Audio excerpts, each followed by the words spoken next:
7 o'clock in St. Louis. You're listening to TMA. It's presented to you by Brown and Crouppen on 101 ESPN. Doug, what's the lead? I mean, I can be soft with you, but I need to know where to go with this because the Stiefel dossier, while reliable, seems to be confused this morning. Oh, I would say it's our Redbirds.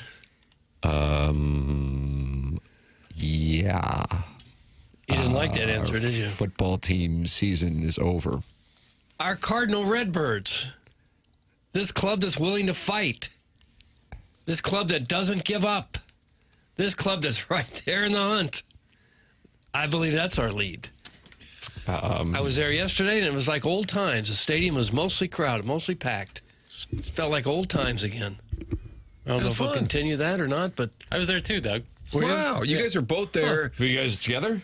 No. Do you share locations? You're like, oh, look, Doug's over 10 feet away. Don't need to say hi. I'll see him Monday. If I would have seen them, that would have been kind of my mentality. But the energy was there. It was full. It was full. A lot of blue. A lot of Dodger fans. A lot of blue. Surprised how many Dodger fans. Yeah, a lot of front runners. I guess. Posers. And it looked like maybe a lot of people of Japanese descent following Ohtani and maybe around. But if you're from L.A. and you live, let's say, Iowa, Indiana, would you make the trek to St. Louis? Like, if you happen to be a transplanted Dodger fan, sure, you look around to see when they're going to play the Cubs, when they're going to play the Cardinals, show up. I mean, I don't think a lot of... Do you think they were here from L.A. is my question. Absolutely. I don't know. L.A. and London. I don't know about that. But there were a few thousand Dodger fans, I'd say. A lot of Dodger blue. But not as much as there was Cardinal red. Thanks, Doug. Hello, best fans in baseball. Man, if we could have just got one or two more hits there in late innings, runners in scoring position. The series win. Yeah, well. Think they let up on Sunday because they already had the series win in their pocket? That's my concern. You start worrying about series. Oh, well, we already won the first two. The third one doesn't matter. It does. The most important game is the next one. Since it has become a topic on this show, I have noticed how often it's referenced. John Rooney in the car and said, that's a Cardinals series win. Flipping around the TV that night, and the Cards take the series. I didn't realize how often we said it until Doug made it into a thing, and now I just can't avoid it. New series begins with the Blue Jays. You can hope to take another series. Well, you can hope to win all the games. But just take the series. No, it's not just take the series. You go for all of them. Okay. I mean, it's great. I'm from L.A., Martin, and I didn't waste my time down there. That's from the Warson Woods Wacko. So there's one representation of Los Angeles in the text inbox, which is brought to you by Air Comfort Service, 314-399-9646. Then there's that Michelob Ultra YouTube chat, youtube.com/TMASTL. And you, of course, can call in on SGA's 34 points, 5 rebounds, and 8 assists, and what had to be a 5-star lock last night. Don't you think, Jackson? That was the game script I was expecting in Game 1. That's how I expected it to go Game 1. It just took a little scaring from the Pacers in Game 1. Your thoughts on the scaring from the Pacers in Game 1 and the Thunder's response. 314-974-0101. That is how you can get involved via the Collier and Thompson phone lines. Martin, what do you think is the lead? Doug seems like he's off today. Well, the Battlehawks were on Fox 2, so that always bumps it up. It's like ESPN.com. Okay. Whatever league they happen to be in bed with is always on the front page. And then the league they just opted out of, they bury. So that's kind of what I do. The lead, I think, for sure, is the Cardinals and the fans. And Ollie was excited. He said the boys were into it. The building was jumping. 40,071 on Friday.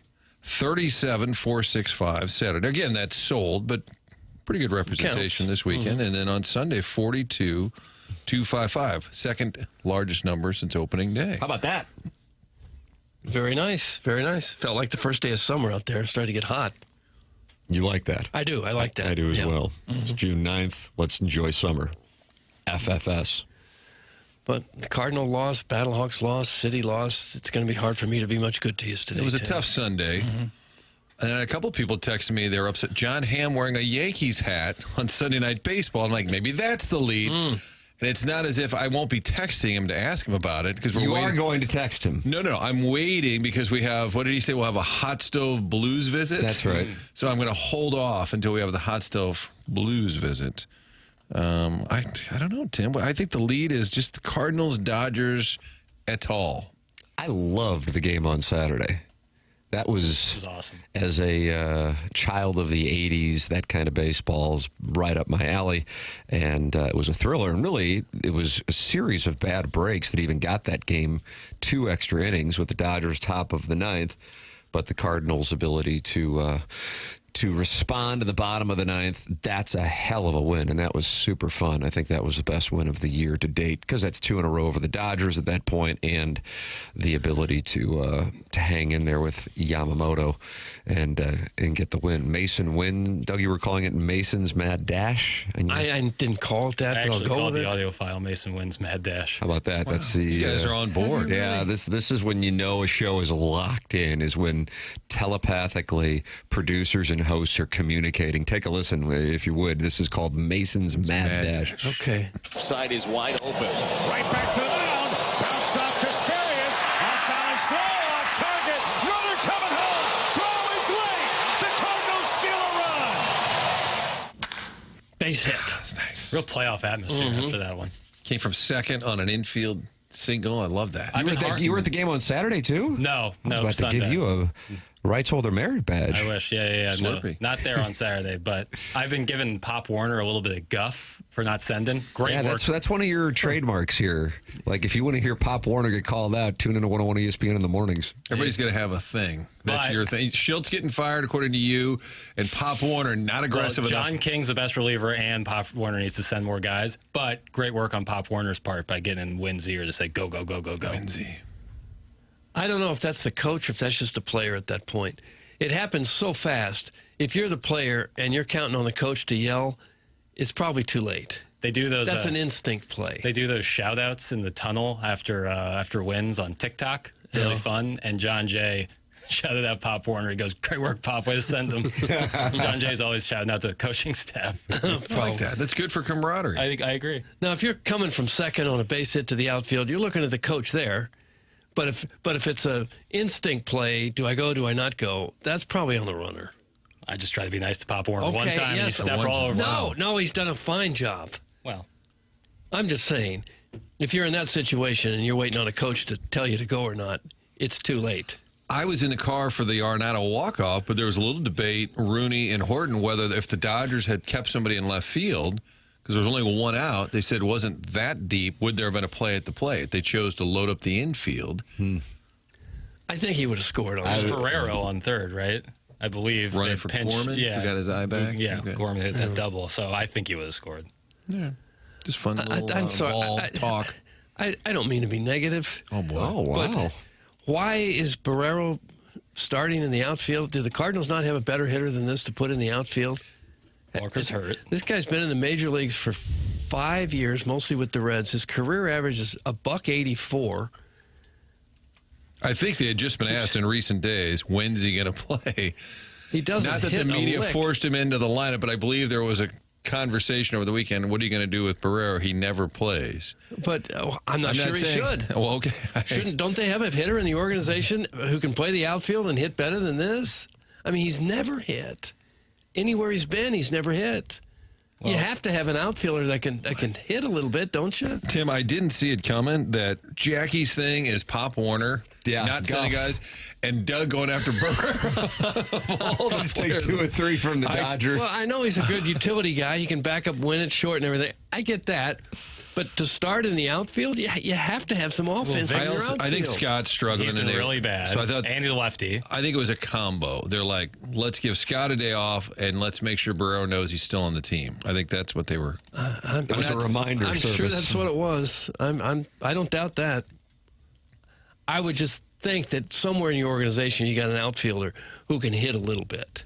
You have to have some offense from your outfield. You got to. Well, this is a spot start when Walker's hurt. It's still a game that counts. Jackson acknowledged that it counts. Of course it counts, but Interesting. Are you supposed to just like genetically engineer an outfielder for one game? Like this is who they got. You're supposed to have some AI-generated outfielders. outfielders. You're supposed to have some outfielders in the organization who can hit a little I know bit. Victor Scott's not hitting right now, and it's a lefty on lefty. Give him a day off, so you put Barrero in there. It is a situation in the big leagues where you need some guys who just don't play a lot but are on the bench because you're not going to have a prospect just sitting there who doesn't play for a week. And you would hope, remember Mike Ramsey? Oh, sure. He had the great mullet. Yeah, curled, too. He could do a little bit of this, a little bit of that, but never hit a ton. But there he was on the bench, just kind of there when you needed him. Usually a middle infielder. Yeah. You don't have outfielders sitting Barrero's- around who can't hit. Well, Barrero is more of an infield, I would think.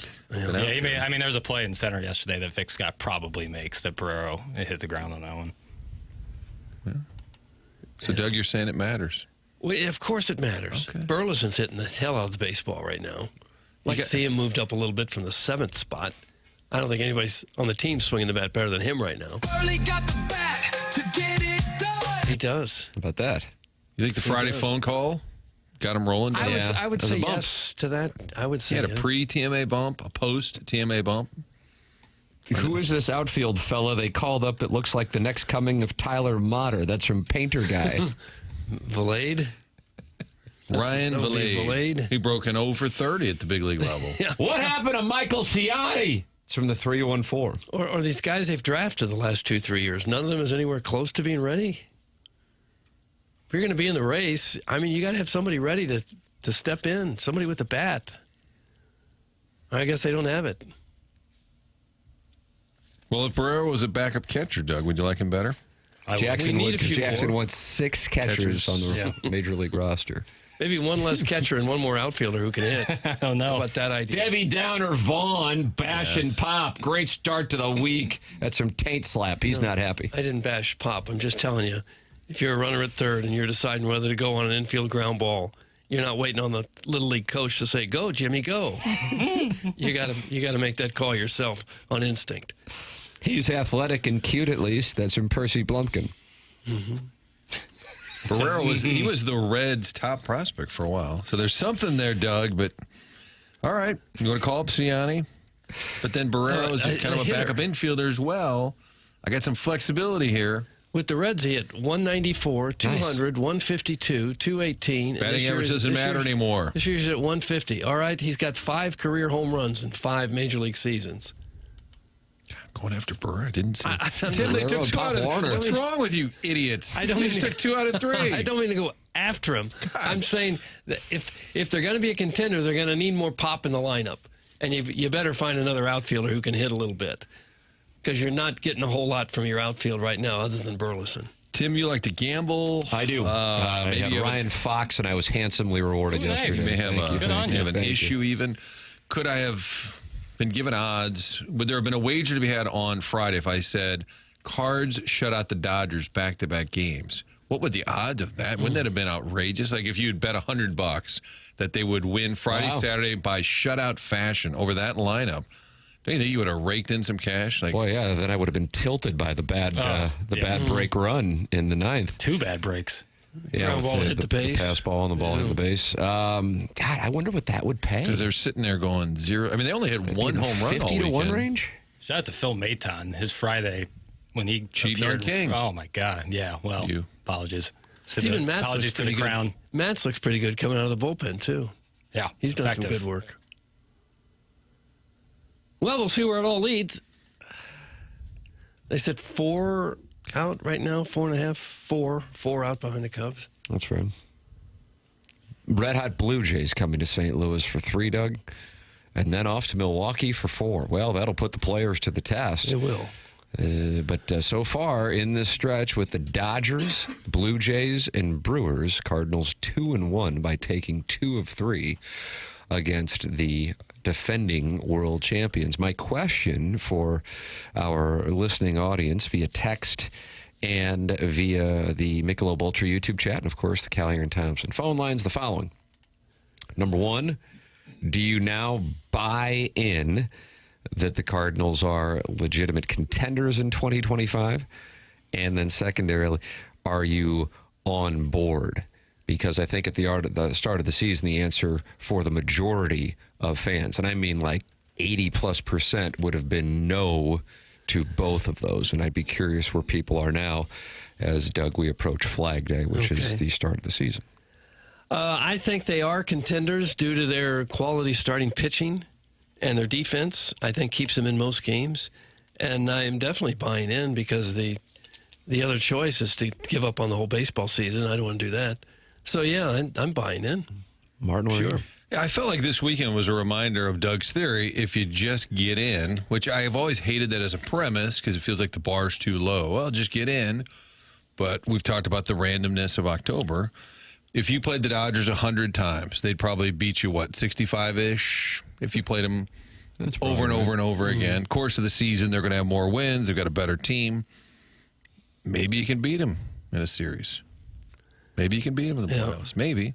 But I think the big number this weekend, it was certainly goosed by the Dodgers being the opponent. I don't think you're going to see that kind of crowd consistently. When the Cubs are here, what are we, 2 weeks out from the first time they face Chicago? Well, 4-game series. How do you do? That'll be interesting on a Monday night, but it is the Cubs. First chance to go head-to-head with Chicago. So I think the crowds this weekend represent fans being excited about the team, but also it's the Dodgers, which is going to make it, I bet, every year. You have to look back. Like, has there ever been a down Dodgers series, like when they come to town? That's always a draw. But I think people are kind of excited that this team could at least stay in the mix. I think I heard on the broadcast Friday night, they said the Dodgers have had 15 pitchers in their organizations on the injured list this year. Oof. It seems like a tradition Yes. Yeah. Didn't they get to the postseason and they had nobody to pitch, and yet they signed everybody? I wonder if they're doing about Wonder if they're doing something wrong. Well, I bet you they've studied it because they've had so many big-name guys just kind of disappear. You're like, what, didn't they have? Oh, yeah, he's injured. Oh, yeah, he's injured. Well, pitching in general, something is being done wrong. Whether kids are throwing too much when they're little or not enough, or whether they're trying to throw too hard or not hard enough. Somewhere, I don't think anybody has an exact answer yet, but so many pitchers get hurt. So many of them need Tommy John that I don't think anyone has yet figured out the correct formula on how to groom a pitcher long term without getting them hurt. Ken Rosenthal wrote a column about that. That would be in the recommended reading that was posted yesterday on The Athletic. Corbin Burns' issue, and he is done for the year. The impact that has on the Diamondbacks, keep an eye on them if they were to fall out of it, even though they were carrying like a $175 million payroll. They might be in a spot where they become sellers now that Burns is down and the team isn't playing great as it is. Along those lines, then he points out all of the pitchers who have major arm issues and how teams are going to be hesitant going forward, or already were, to giving these long-term deals to starting pitchers because inevitably they're going to miss some time. Yeah, no doubt about that. I think it's probably just all the maximum effort pitches they throw. Everybody has to throw mid-90s to get spotted as a kid, to get drafted. And then they just keep ramping it up, and now they want all the relievers to come in throwing 98 miles an hour. And I'm just not sure that that's the recipe for long-term success for a pitcher. Short-term, maybe. He says the implications of Burns' surgery, though, go far beyond the Diamondbacks' immediate future. The inevitability of pitching injuries haunts the entire sport. The enjoyment of watching Paul Skeens or Tarek Skubal dominate is tempered by a question never far from anyone's mind. Who is next? Burns signed a 6-year, $210 million free agent deal, matching Max Scherzer for the 7th largest guaranteed award to a pitcher. The largest and 11th largest belong to the Dodgers' Yamamoto and Blake Snell. The 2nd, 4th, and 17th largest belong to Cole, Fried, and Rodon. Yamamoto missed nearly 3 months last season. Snell will miss at least 2 months this season, and those are relatively good outcomes considering the potential for injuries that require even longer recoveries, such as what's going on with Garrett Cole. There's also concern already with regard to Fried because he's in the first year of an 8-year deal and he's on pace to pitch a career-high 209 innings. The Dodgers and Yankees thrive because they spend on high-end talent, excel at pitching development, and build depth to compensate for injuries. But most teams don't have their resources and they cannot manage to do all three. And Burns' injury will serve as another red flag, further discouraging mid-market teams from investing heavily in starting pitching. And historically, you think about those deals, the Cardinals would always be in the mix. Kevin Brown, Mike Hampton, more recently David Price, these just huge item players. And most of these ones you throw out there, even back in the day, remember Danny Jackson was a big ticket, and then that didn't work out for the Cardinals. But for the most part, these huge deals, It's a great point. Can you get like a Sonny Gray deal? Take a shot at a guy for 3 years, $25 million a year. These days, that's low. That might be a better model where you have flexibility. It's also the Cardinals' largest contract for a free agent pitcher. Or just draft for pitching. They're going to Make that the focus. They're going to a 6-man rotation right now, and nobody's hurt, but they're just trying to make sure that they ease up on the arm. It sounds like they're babying, but look around the league. Maybe it's smart. But if you go back a generation, maybe more than one generation, 60s, 70s, they had 4-man rotations, not 5- and 6-man rotations. Oftentimes, pitchers would throw a complete game. Oftentimes, they'd make more than 30 starts in a season. And it seemed rare that a pitcher ever missed a whole year because of arm problems. Now, clearly, they weren't throwing as hard as they are now. But something is off. And they weren't in as good a shape probably back then either. Isn't that crazy? Now they're all doing specialized training at age 8, 9, 10, get to the big leagues. They're super fit. They're into nutrition, and then everyone's hurt. And some of the top pitchers back then pitched well into their 40s. Nolan Ryan was 47. And I think Carlton pitched into his 40s. Now, these are some of the best ever to do it. But there were a lot of those guys who pitched well into their mid to late 30s. Now you better get your money as quickly as you can, because I don't know how many pitchers the Cardinals have had that have been here long term that haven't had Tommy John. It seems like they all have it at some point. You can give your thoughts, 314-399-9646, Air Comfort Service, sponsor of our text inbox. Michelob Ultra, sponsor of the YouTube chat. Michelob Ultra, 95 calories, 2.6 grams of carbohydrates. It's only worth it if you enjoy it, and we are going to have some warm weather and sunny skies over the next few days. Get out and enjoy it, and enjoy a Michelob Ultra, sponsor of the YouTube chat here on TMA. Brad Thompson will join us coming up at 9:30 on the Stiefel dossier to talk about the weekend that was for the Cardinals and a big week ahead with the Blue Jays coming to town and 4 against the Brewers. A test for the Cardinals carrying over, passing the test against the Dodgers by winning 2 of 3. However, one member of the Dodgers not happy with the Cardinal organization. You will hear from him and why coming up next. This is TMA, and it's presented by Brown and Crouppen on 101 ESPN.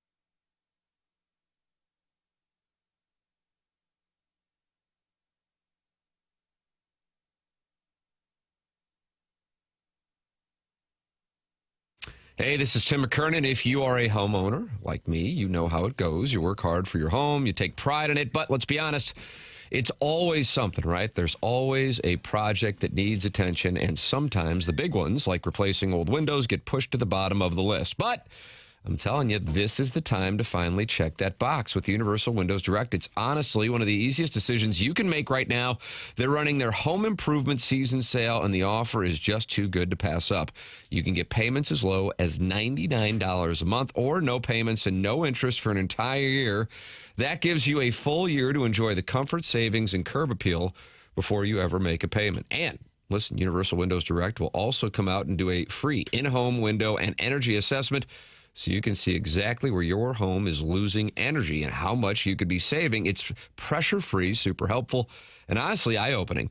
Universal Windows Direct. So if you're feeling those summer cooling costs creeping up, or you're just ready to give your home a fresh look, don't wait. Give Universal Windows Direct a call. Schedule your free assessment and take the first step toward a more comfortable, energy-efficient home. Call 314-334-2522 or go to universalwindowsdirect.com. Trust me, you'll be glad you did. And like me, you'll be saying, I love my windows.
Hawks offense.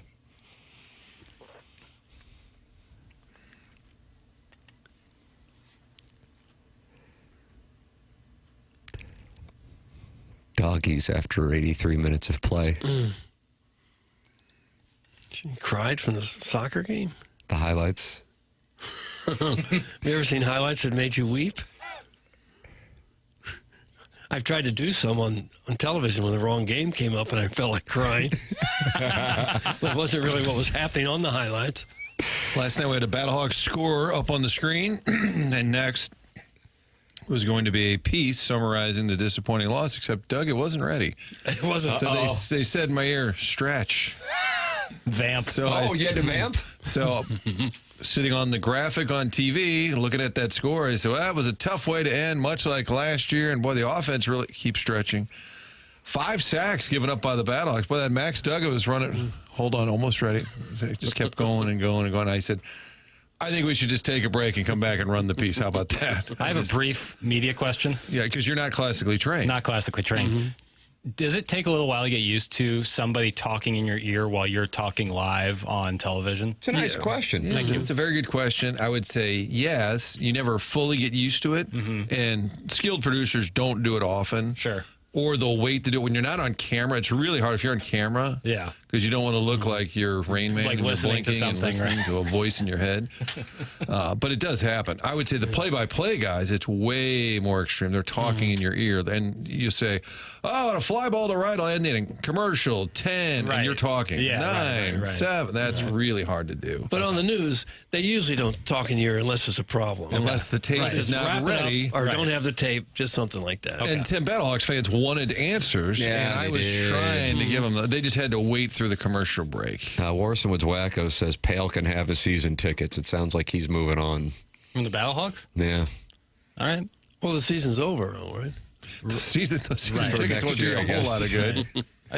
But the championship's still in our The fair city. UFL championship will be Saturday night at the Dome. You guys going?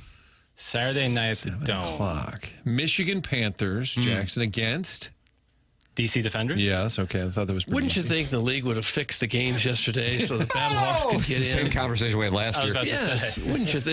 If ever there was a game that needed fixing, that was it. What if they just put out, I don't know, let's just say Aaron Rodgers suited up and they just said Duggan on the back of his jersey and didn't tell anybody? That would be He's just- great. He's just slinging it. Well, the refs could have called their touchdowns back. No, holding. Sorry. Holding, yeah, I The saw entire it. game. Pick an offensive lineman. I don't care. Right. I'm not sure what's going on in the Michelob Ultra YouTube chat. It's youtube.com/TMASTL.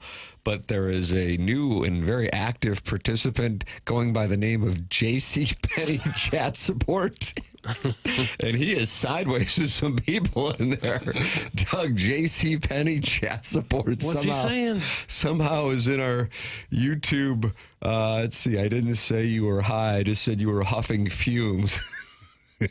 I wonder if JC Penny knows that their chat support is in our YouTube chat and candidly not happy with some of the texters. But here is one of the conversation pieces.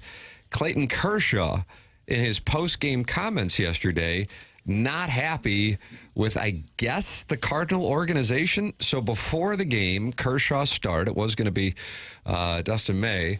They pushed him back, had Kershaw start, and on the Busch Stadium scoreboard, they showed Matt Adams' home run off of Kershaw from 11 years ago that would send the Cardinals to the NLCS, in which Michael Wacha would make an appearance for the first time in 9 months and pitch in the most critical at bat, and they would lose. But before that happened, Matt Adams saved the day in Game 4. It came against Clayton Kershaw. The Cardinals put that up on the scoreboard right before the game. Kershaw was asked about it following the game. Here is what he said. Yeah, I think it's a little Bush League, but I don't expect anything less from these guys, so it's no worries. Base Wow, hit. that was Just a short and tight sweet and sound just bite. drilled us. We just got nicked. Let me hear it one more time there, Papers. Yeah, I think it's a little Bush League, but I don't expect anything less from these guys, so it's no worries. Base hit again. I'm surprised that he would say that because I know he's buddies with Wainwright. He has had some struggles against the Cardinals. He's probably sick of seeing October moments against him. But when he said, I would expect nothing less, loosely is what he said. Doesn't sound like he's got any love lost for the birds on the bat. I'm a little surprised. He doesn't seem like he doesn't get into too many war of words, but I'm surprised that bothered him. And I do have a question, and I don't know. I've texted a few people that work down there. They play a lot of like famous Cardinal clips, like on a loop constantly before a game. You know, walk off here, walk off there. And I don't know because I wasn't there at that moment. Did they purposely like, oh, there's Kershaw in the bullpen? Or was it just part of an endless loop? Oh. You think they played intentional all day? So when was it played? Like as he was coming out? I mean, I don't know. Doug, you were there. Papers, you were there. It was pregame. I don't remember exactly the second. I don't. But knowing the Cardinals, that doesn't seem like somebody would say at a higher level, like, let's troll Kershaw. Like, it's just not what they do. But maybe somebody at some level said, hey, let's be kind of fun. I don't think trolling. It just is like something that happened against the Dodgers. It's a famous play against the Dodgers. Well, no, but if you play it with him pitching that for day, sure, it's a intentional decision. and it's mental. But I don't necessarily think it's like.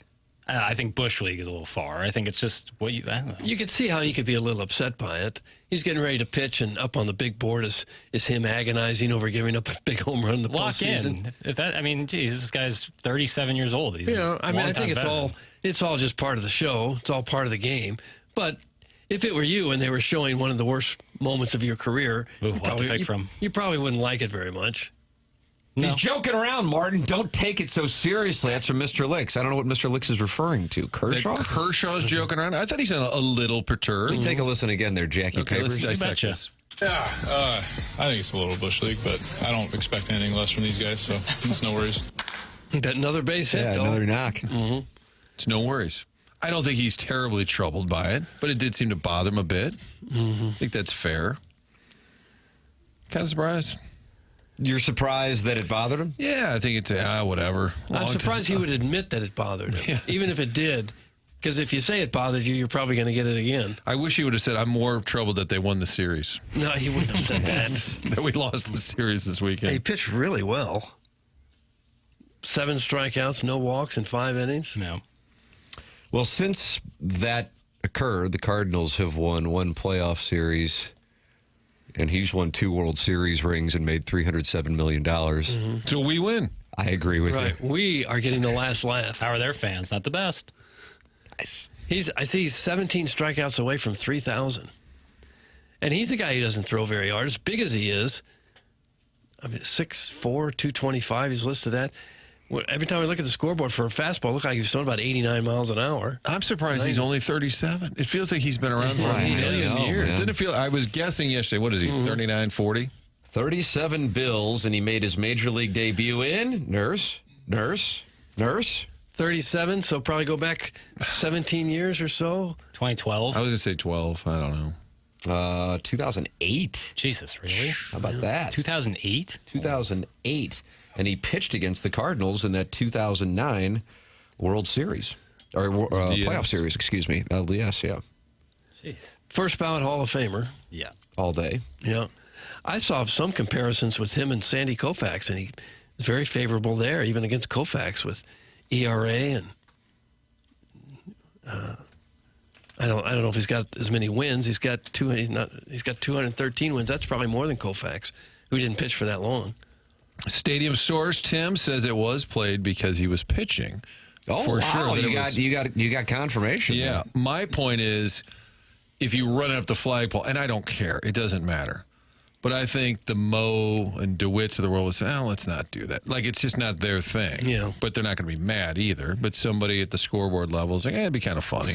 But they do play an endless loop of walk-offs and highlights and moments. I wasn't sure. Would you agree, and this is for the dais as a whole, that over, I guess, approximately the last 10 years, maybe a little less, that trolling is celebrated, and I don't think that that's necessarily the case, say, in 2005 or 1995 or 1985. Do you see what I'm saying? Yeah. You follow me? Yeah, I think that's true. Like social media teams, usually somebody living in squalor and is an intern, but gets a big one off on Twitter. He's put in charge of the account for a big game. They're living in squalor? If we're being honest. Yes. Okay, that's like in a cardboard box somewhere along the river. Doug wants you to define squalor. Could be an I'm overpass. feeling bad for these people. Could be an overpass. Their currency is engagement. Yeah. Right.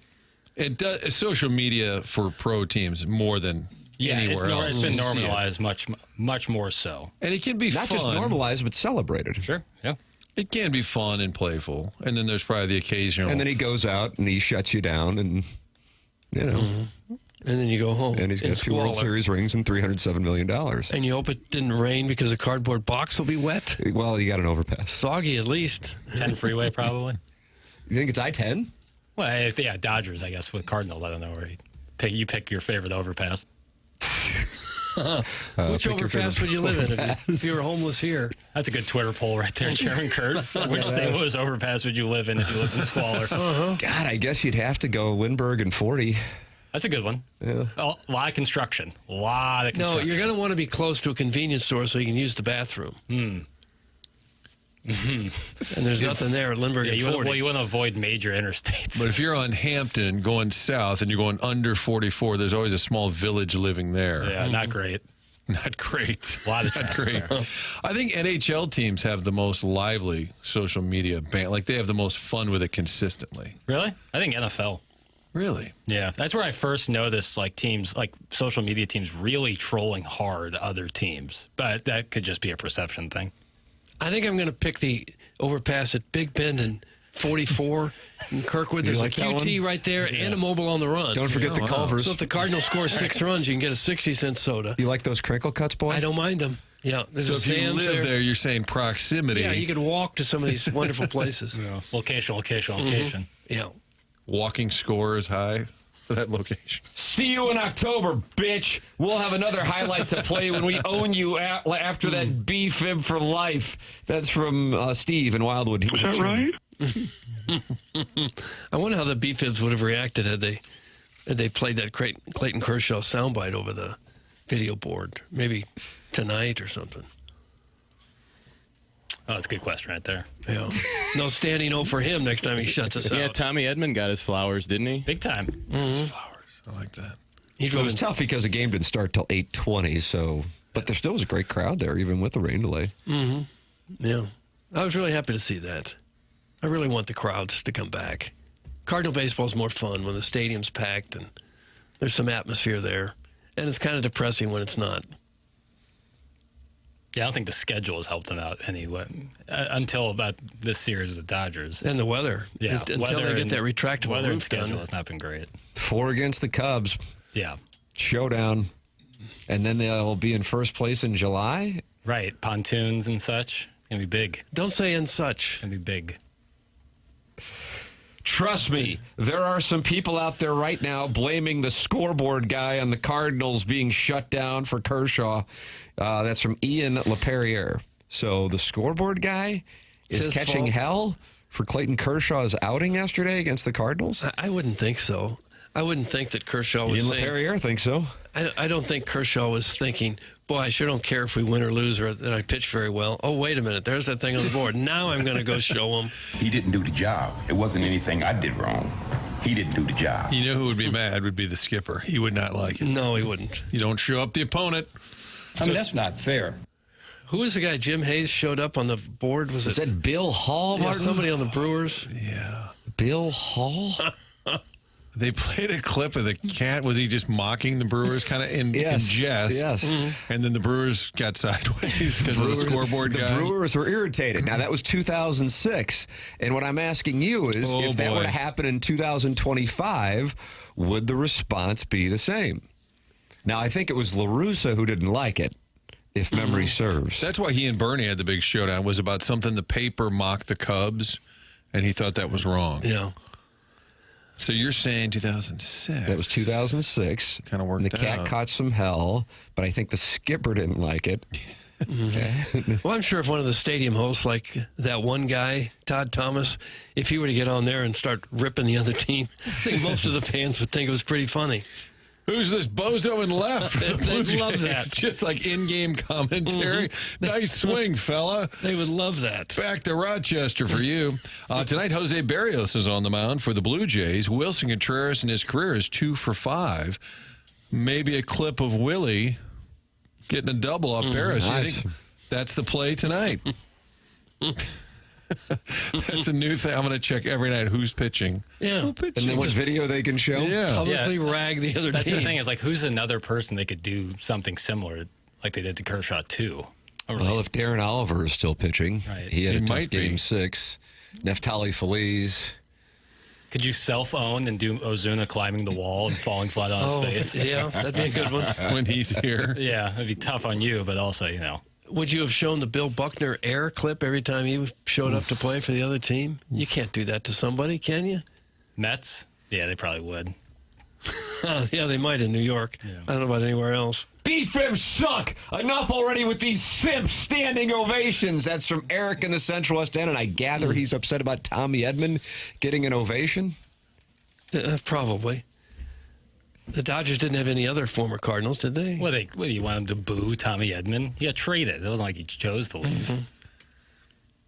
Yeah, He seems like, by all accounts, a wonderful human being. he is. Yeah. Yeah, he's a delight. Embodies Cardinal baseball. That's the kind of guy you love to give a standing And even ovation after for. he was traded last year, pops into the clubhouse to talk to everybody. He'd been Yeah. traded and basically admitted he was kind of surprised since he hadn't played all year. He was kind of surprised they wanted him. Then he ended up being the NLCS MVP. But now the worm has turned, and we're going to publicly rip everybody on the other team.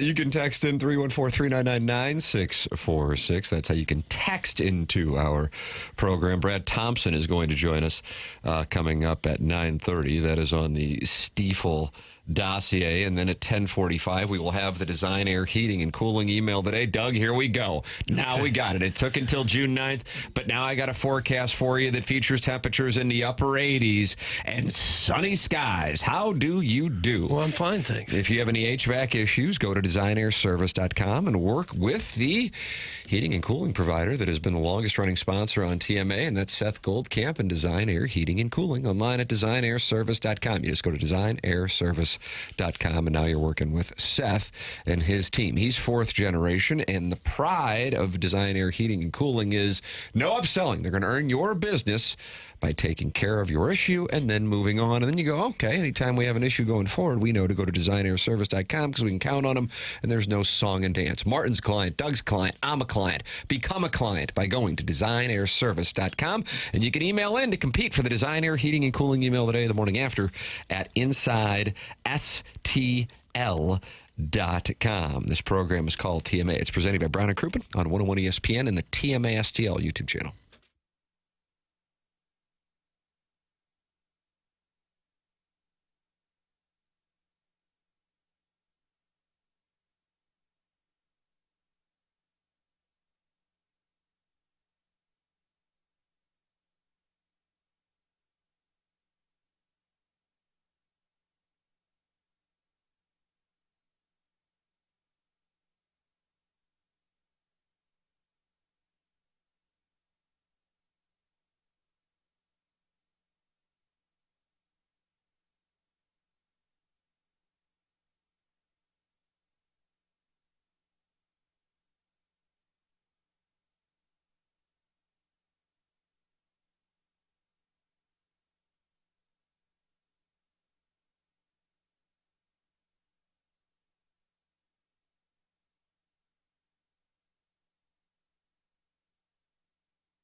This is Jackson with the Sports Center update, driven by Johnny Londoff Chevrolet and Johnny Londoff Autoplex. The Cardinals lose yesterday, but take 2 of 3 from the Dodgers. They're back in action tonight, taking on the Toronto Blue Jays here in St. Louis. 6:45, first pitch. Andre Pallante taking the mound for the Cardinals. That was another Sports Center update, driven by Johnny Londoff Chevrolet and Johnny Londoff Autoplex. See them at londoff.com. Chevy, together we drive. Are you kidding me?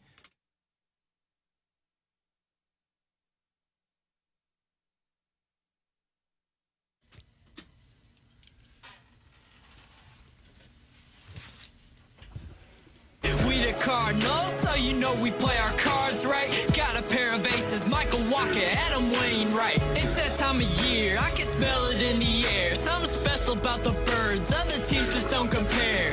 Come on down to Busch, where the field is always greener. And if you ain't a fan, we'll throw you out like Molina. We told you not to steal, yeah, you had your fair warning. Underdog swag, so our swings are always soaring. 50-cent drinks from the runs that we've been scoring. Coming for that 12th ring, double up on Jordan. If you need to be reminded, better look up at the arch where we play all year. Head to Jupiter for March. Now the leaves are changing. Do I need another reason? Happy holiday, St. Louis. Tis the season. Oh, my. At least I got the 50-cent drinks in there. The rare second verse. The treasured second verse. TMA 101 ESPN. The show's presented by Brown and Crouppen.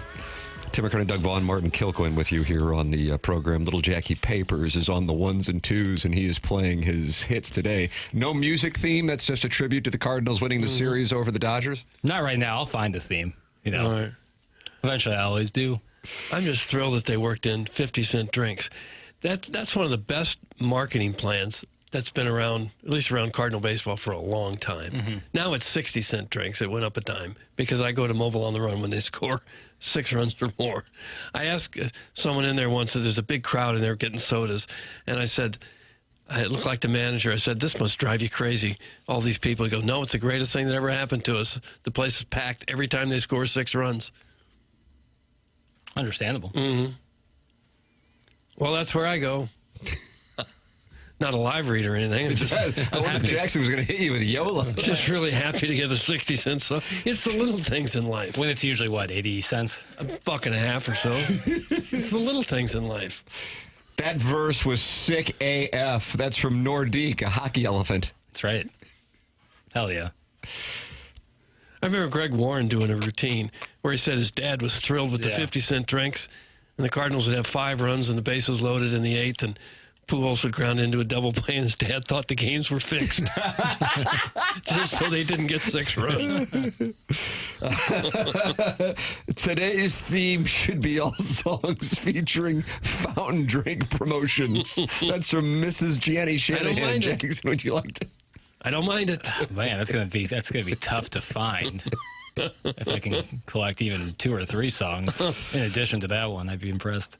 Can someone ask Martin about the production failure on Sports Final last night? It was like Jackson was running around that studio and in somebody else's body. That's from Jackson's lone wispy pube in the Air Comfort Service text inbox. I believe it was referenced in the first segment there that we had a tape coming back from the dome. I actually think part of the issue is the Wi-Fi at the dome. Like sending the piece back via computer was taking a little time.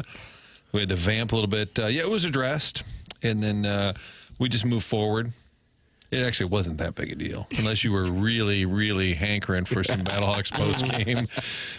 It made for a few seconds of awkward TV, and then we got you that proper post-game to explain how the Battlehawks season has come to a close. Remember the years when you had to have a separate videotape for every story that you did? Oh. If you had a 30-second video cut of an out-of-town game, that had to be on a whole separate videotape, and you'd walk with a stack of sometimes 15 tapes. There was all kinds of problems. And the tapes would get hung up in the machine and everything. And if you dropped them on the floor, you're, oh, crap. Gone. Do the Cubs go before the Red Sox? Okay, where's... And the guy needed time to queue up the tape, and you'd have to put it 2 seconds before you really wanted to start because it took that long for the videotape to get in sync. And So everything. you're saying it's always been a great industry. It's always. I'm saying the technology is... What'd you leave with last night, Doug? Did you leave with the I don't Battlehawk? work there, nor have I in almost 4 years now. I disagree. Battlehawks. I think I am there. Cardinals City. All three at once. All three losing. NBA Finals as well. Is this in the dossier, Jackson? I didn't give it a good perusal yet. The Mike Breen fake outrage. Did you see that story? Because he didn't give Tyrese Halliburton a bang on that big shot the other night. He didn't say bang? That's his signature call, and people were mad that he didn't give it to Halliburton. He said he was looking through, I guess he reads online that people were mad at him. He goes, I thought it was actually a pretty good call. It was. He said he saves her threes, and he's going to get hell because he's also the Knicks broadcaster, and they just beat the Knicks, obviously. Right. But that's a non-story. That's a good, but it's kind of in the Kershaw realm, a little bit of like, not huge news. Yeah. But Mike Breen had to answer to that, Doug. Well, he didn't say bang. Social media can be toxic. I don't know. This is breaking news. Yeah, breaking news. Michelob Ultra sponsor of the YouTube chat where the Cardinal Cowboys pontoon is talking it over with J.C. Penney chat support. Ken Iggy Strode is in there along with Jake in St. Genevieve, who's not happy with Martin leaving at 10 o'clock. But Martin, you and Jake, I think, worked that out. I think you guys have worked that out since he initially came after you. We've worked it out. Yeah, Jake and St. Genevieve. You are welcome to get involved in there. YouTube.com/TMASTL, Michelob Ultra sponsor of the YouTube chat. In the Post-Dispatch this morning, we talked about this last week with regard to the Chiefs and the Royals, if it would wind up benefiting the Cardinals. And sure enough, there is an article in the Post-Dispatch this morning and a quote from State Senator Curtis Gregory, who is located in central Missouri, and he is a former Mizzou lineman, talking about now Busch Stadium getting money for renovations since the Chiefs and the Royals could if the Missouri House approves it. For more than a year, Cardinal ownership has been studying the needs of the stadium as it comes up on its 20th birthday next year. Now, a bill approved by the Missouri Senate could have the state cover half the cost of any project of more than $500 million. From Curtis Gregory, the Central Missouri Republican and former Mizzou lineman carrying the stadium bill, quote, "We weren't going to leave the east side of the state out. I'm the guy that if the Royals don't make the playoffs, I'm cheering for the Cardinals." It would be a huge win for the Cardinals. The downtown ballpark is one of the Cardinals' most cherished assets and the driver of a vital revenue source, the millions of tickets it sells each year. Protecting that asset has become more important with the economics in Major League Baseball in flux. Lucrative cable television fees are declining, sports gambling on the rise, and new owners with deep pockets have pushed the salaries of the best players into the stratosphere. Bill DeWitt did not want to elaborate too much when asked by the Post-Dispatch, but he acknowledged it could help. He reiterated his argument that the deal that built the stadium paid off for everyone, quote, "and we would certainly work towards trying to make sure that this was the case in any big renovation project as well." End quote. So what are they looking to do? They're looking to renovate the clubhouses. They're looking to renovate the suites. And they say the 45,000 seats have met their lifespan. And so those need to be replaced as well. That is in the St. Louis Post-Dispatch this morning. No talk about a retractable roof. No mention of the retractable roof. Well, I still think, of course, I don't know for sure, but I still think the stadium is in good shape and looks fine. I'd like to see a giant cardinal flying around the outfield somewhere when they hit a home run or win a game. Kind of like Bernie Brewer in Milwaukee going down a slide. We need some cardinal flapping his wings out there. Or spend any money on security around the stadium. That's probably the best thing you could do, is make everybody feel safe. And what did Gregory say? Starting to fall apart. What's that, Mark? He said that if the Royals aren't in the playoffs, he'll root for the Can you root for both in the playoffs? What if they were to go head-to-head in the series again? Well, that's a good problem to have down the road. I think all the teams on this side of the state are going to say, all right, what's in it for us? If you're giving these tax breaks to the Royals, and that's just how it works. I'm not surprised. And the Cardinals have said that they're 20 years in on this stadium, so they're going to start doing sort of the boring stuff, infrastructure behind the scenes, and then the seats would be more visible. But boy, that Blues for years, those seats were just purple. Yeah. At the old Kiel Purple Center. and a hint of pink? I never understood. Those were City just red? heinous. Yeah. Somebody made a decision to put those in the first place. It's not that they got old and worn out. They were just a horrible color from day one. And now they're gray, right? It's all gray? Whatever color they are, it's better. Yeah. Blends in.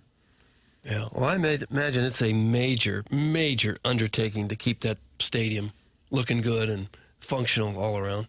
You think of how many moving parts you have in a 47,000-seat stadium. Mayor Kara Spencer was asked about it. She said it depends on the details. Aldermanic President Megan Green was asked about it. She says, I don't want to cut off integral tax revenue generated from that stadium. And Alderman Michael Browning said he disliked the concept of government aid for stadiums. The Cardinals make enough money, he said. That's the other argument. But if the legislature has decided to give money to the Royals and the Chiefs, you might as well get some for the Cardinals and the Blues and whoever else we got. Will they install wider seats and stalls to account for the ever-increasing BMI of the fan base? That's from the birthday hawk. Doug, is that something to consider. That's a fair question. I noticed as I went from the upper deck down to the lower deck yesterday, fans got skinnier. There was less nacho splatter.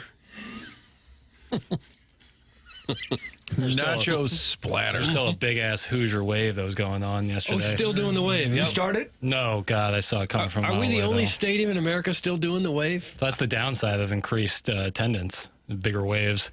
I don't mind. Who cares if they do I the do. wave? Svenson's on there. Got the bases juiced, trying to get out of a jam here, win himself a ball game, and we got all these people, woo, running around. Lock in. You think that bothers Swanson? No, I think he Something actually did. struck out the guy during the wave. But More distracting to the hitter than the pitcher, maybe? that's always the question, I guess. I guess it's probably person to person. But either way, it just I imagine they can lock it out pretty well. But I'm just wondering if you've seen that at any other stadium. If we're the last stadium still doing the wave. I saw a big-time wave going at a Denver Nuggets game. Really? Okay.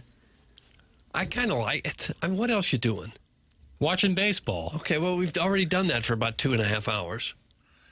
People seem to like it. That's Tell you all what, that an really NBA matters. game, an indoor, like the arena thing, it'd be a lot of work. Like, I just did it. Like, it's back around. Oh, my God, it's back around already. Well, you don't necessarily have to stand up. You can just throw the arms up in the air. Yeah, and get that's the kind of same token, effect. Doug. That means you're not committed to the wave. And then Okay. some Hoosier behind you will berate you for not committing to the wave. Oh, I welcome that. What would You want to say? be chastised? Yeah, bring it on. You don't do it at all? You don't throw your hand? Do you do the power play dance?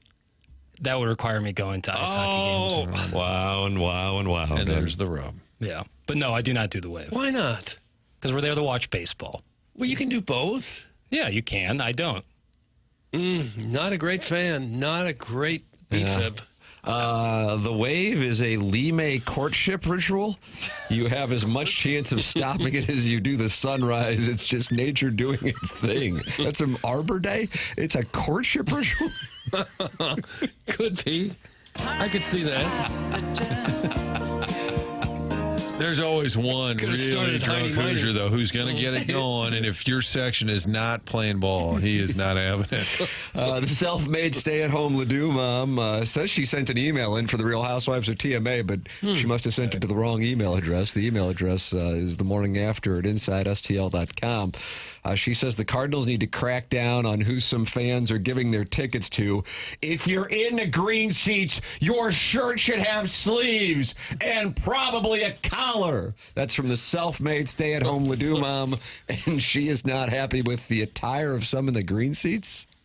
Doesn't want to see any more T-shirts in there. I do think the Cardinals might lead the league in jerseys or jerseys of players who are no longer on the team. It's Pujols, Ozzie Smith, Waino, left and right. Well, there is no real superstar right now on the team for everybody to get behind and wear the same jersey. So maybe that's part of the reason. Yeah, decent amount of Arenados and stuff. Yeah. Well, gosh, everything's bothering us. Yeah, They won the series. Yeah, they're not happy in the text inbox. Choke Artist 1.6 wants to fire Anthony Beck. Well, the Knicks did it when they made it to the conference finals and lost. The Stars did it as well. The only thing Husky B-Fibs love more than giving visiting players standing ovations is slinger dogs and the wave. That's from Big Tuft. Man, they're not happy. Why are they not happy, Doug? They won the I don't series. know. 4 back of the Cubs, and the Cubs are coming to town. Yeah. 2 weeks. This place is going to be up for snatch grabs. I would think so. We got to win them all, or we're not thrilled. It's a good time for the Cardinals that I found myself digging in on the schedule last night, just at my desk. On when are the Cubs here? When is that series? Oh, then 4th of July at Wrigley. How do you do? Looking forward to that. Head to head. That Craig Counsell, Doug, maybe we can troll him in some way. Let's poke him before He the must have done something as a Brewer hitter. He had to strike out here a few times. In the Michelob Ultra YouTube chat, yeah, Jackson won't do the wave, but he'll dance by himself at the tin roof. That's from Sideways, the golf movie in the Michelob Ultra YouTube chat. That story was fabricated about me dancing by myself at any establishment. However, I'd be much sooner to dance by myself than I would do the wave. Is that right? Where do you rank dancing by yourself at tin roof, doing the wave, and the power play dance? Dancing by yourself, least embarrassing. Power play dance, second. The wave, the most. Well, there it is. All you got to do is just throw, ooh, and then it's over. Just like that, But then you're doing it with Dodger. Like I saw a bunch of Dodger fans doing it. Yeah, that's what I say. I'll stop it. That shows that they like it. It's just fans having fun. And have fun all you want. I'm there to watch a baseball. I'm here to win. It got in the way of sweep your the Dodgers. enjoying the game? I really dislike the Dodgers, so I really wanted them to sweep them. Really? Yeah, I don't like the Dodgers whatsoever. Why? He doesn't like the Dodgers in Tennessee, Martin. Dodgers, Tennessee, the Mets. Ugh. Dodger, the 2013-14, the Adrian Beltre, or not Beltre, the Adrian Gonzalez and the Puig Mickey stuff. Mouse. I Mickey Mouse. I in there going after Waino, and I hated that. I hated that. I do wonder if that's what Kershaw was like when he said, I expect that from them. I wonder if it goes back to that whole Mickey Mouse, kind of the back and forth. Because the Cardinals and Wainwright came Right. off as the holier than thou. I don't like the Dodgers. Okay. Yeah, he won't do the wave, but he'll put on a yellow flotation diaper after drinking boat drinks. That's from Wedding Tackle. This formula is not really working where it's like he won't do the wave, but and then something I've done in my past. That's not good. It's not like not a real dig. Has Jackson watched the golf TV show Stick? That's from Just Don't Press Push. I have. I've watched it. What is your review? Jackson, of course, Doug owns pre-revenues, goodorbad.com. Okay. It's got a lot of sports movie cluster up, but I think overall it's good. What I'm really glad about is the kid. They have Owen Wilson's essentially training. Doug, is that Santi? I don't know Santi. who He's it training is. a young golfer who's 50-50, had a tough life, but is returning to the game of golf. That kid has an excellent swing. He does have a great move. You like when somebody says somebody has a great move? Jennings Randolph Jr. would say great move. Because sometimes in a sports movie, we're expected to think that this person's the best at the sport or incredible. And Jimmy Chitwood. Yeah, well, he had a good jump. Charlie Sheen. Great pitcher. But like Chevy Chase in Caddyshack does not have a great swing, yet we're supposed to think he's a real stick. This kid has a good swing, therefore it's not crazy to think, okay, he's really, really good. Santi. Yeah, it's a great swing. And you know what? I do enjoy it. I like the Mark Maron character a lot. Big fan. Yeah, I enjoy the show. Doug, this is on Apple TV, so if you're watching your friends and neighbors and Martin, you and... We finished it this weekend. What is your review? You don't own goodorbad.com. I wouldn't recommend investing in it, all due respect. Really enjoyed it. I'm going to give it a 7.5 out of 10. Jackson says you got to go 0 to 100 75. stars. 0 to 100. 75. Yeah, I would So say you just multiply it by 10. Right. Well, yeah, it's a fun same scale. exact. I'll give it 4 popcorns out of 5. I really So enjoyed that it. would be 80? Yeah, I just changed it because I had to come up with a popcorn vehicle. No, it's really good. It's different, I would say. Oh, yeah. It's kind of the vibe. It's anxiety-inducing. Woo. Yee. Woo. Doug, I'd recommend it. Would you? Yeah. I saw the Mission Impossible movie this weekend. That was just kind of over the top, farcical. One Tom Cruise stunt after the next. Oh, for sure he's going to die this time. No, miraculously he got out of it. It's kind of like a James Bond movie where you can't possibly follow everything that's going on, so you just kind of watch for the action.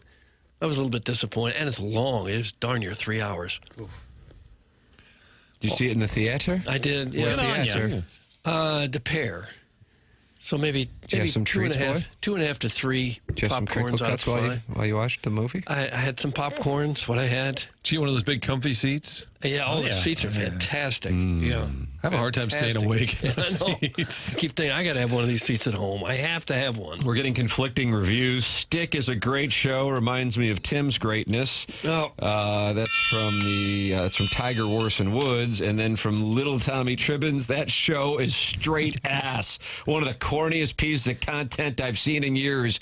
Could have been great, and it's bad, bad, bad. You don't know squat, pal. That's from Little Tommy Tribbins, who's a 5-year-old neighborhood kid who rides a trike in the parking lot. Respect it. I mean, it definitely has. But sports movies often have a lot of sentiment, a lot of ethos in that way. And my threshold for like a bad sports, like I'll watch a bad sports movie for much longer than I would any other genre. Like I'm always going to be into it, and especially with golf too. So I will agree that like I'm a little blinded, but I'm enjoying it. I love Owen Wilson too. I think he's dynamite. Very likable, isn't he? Oh, he's obviously friend of Wes Anderson. Grow up with Wes Anderson and his partner for a long time. Would you insist that you do indeed know squat? I know squat about some things. Do you? Yeah. But it's an opinion. Like your opinion on a show, you can't it's not about knowledge. It's about your perspective on it. Right. Jackson, Martin doesn't deserve your greatness as a producer. Wow, how about that? Tiger, Orson Woods. I don't deserve your greatness as a producer. Interesting. I don't think I have much greatness, but take the compliment But and that I do. You deserve to thanks, share buddy. in. Thanks, buddy. All of you do. Oh my gosh! Yeah, let's come nice. together. That felt good. The celibate of Sundance out here critiquing a child actor's swing. This is unsettling. That's from Shrimply Pibbles, who oft-times sends in pictures of his wife to the Air Comfort Service text inbox. That's Jackson's name, the celibate of Sundance? It's funny, especially because it takes place in Park City. I wasn't critiquing; I was complimenting. And what You way like Santee's swing? Yeah, in what way was I critiquing at all? You know what, Doug? Suspend his ass. Suspend. Oh, okay. Upon recommendation, I will do that. You can't just let people get away with something. Okay, who was that that said that? Shrimply Pibbles. Shrimply Pibbles. Give him like a day. Upon recommendation, you have been suspended a period of 1 day time, but I will say this, you've been put on notice. Thank you. That's all. Mr. Licks notes that at 8:13 we got our first Wes Anderson mention. I went to see his new movie this weekend. How was it? I really enjoyed it. On a scale of 0 to 100. Oh, 81. Oh, 81. 81. 81. Yeah. Was it cheeky? Very cheeky. Yeah, Benicio del Toro, what a delight. Michael Cera, a true delight. Oh, really? Mm-hmm. That makes him a bigger delight than Benicio del Toro, based on what I'm picking up. Yeah. Well, Michael Cera was born to be in a Wes Anderson movie. His parents even said that at the hospital. Probably should have. I enjoyed it. At what point was the pale virgin anointed the crown of ultimate movie reviews? He's not cultured. He's not an artist. He's a button pusher in a fancy studio. That's from the Warson Woods Wacko. Is that kind? No, it's not kind at all. Could you imagine waking up with that sort of attitude? Clip that off. It's just brutal. You can express your discontent with the program, youtube.com/TMASTL. That's the Michelob Ultra YouTube chat. Then you can also call in Collier and Thompson phone lines 314-974-0101 and get involved. Texting, emailing, calling, YouTube chatting. There's so many different ways to do it. Coming up on the Stiefel dossier, Brad Thompson going to join us at 9:30. This is TMA 101 ESPN.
Hey, Chris Kerber with you here, and Classic Air Care is there for you this summer. You can go online at classicaircare.com. If you've been thinking about a new air conditioning unit, maybe it's making horrible sounds, maybe you're tired of repairs to it, maybe it's just old, you want more efficiency, go to classicaircare.com. You can get a free quote in minutes. They will come to the house. They will let you know everything that needs to be done to put that new unit in. Sometimes it's a little ductwork. Sometimes it's as easy as just replacing the unit. But everything that goes into it, you're going to know up front and what it's going to cost you, and that's what Classic Air Care does. They take care of the customer. Now, if you haven't done what we've been telling you to do and getting that unit serviced, you still have time to do that. Have them come out, have them maintain the unit. That helps avoid catastrophic repairs as well. They've got a 4.8 Google rating. That means the customer service you're going to get is outstanding. When you've got thousands of people logging in to put down the quality of the service they have, you know that they are doing something good. You know that they are doing something worth talking about. And it's not easy to get those kind of ratings. You've got to earn it, and that's exactly what they do. So whether it's a new unit, whether it's maintenance, or whether it's just a simple repair, you can book an appointment online. You can also call them. It's Classic Air Care. You can get them online at classicaircare.com. They've been making people comfortable since 1926.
It's the Morning After. The show is presented to you by Brown and Crouppen on 101 ESPN and TMA's YouTube channel. That's youtube.com/TMA STL. Doug and hundreds of friends have gathered this morning to talk it over, including Too Fat to Kayak, Sideways, the golf movie, the Huntley Hot Wife Hunter, and Eggplant Emoji. They're all in there talking it over, and you can watch the program. A lot of complaints regarding my lighting.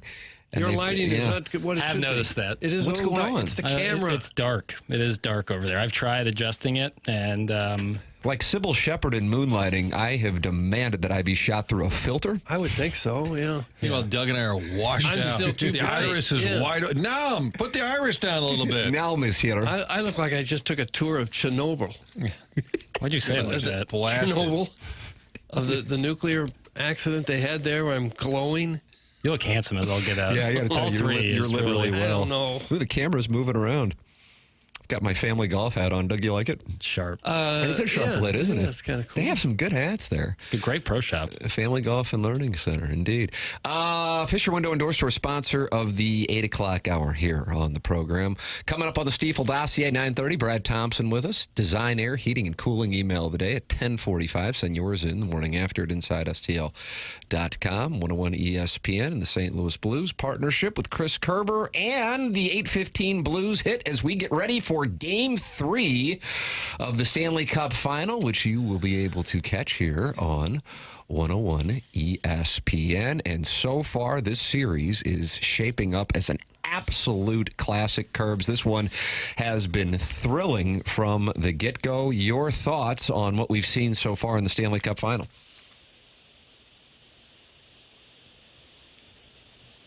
I don't hear him.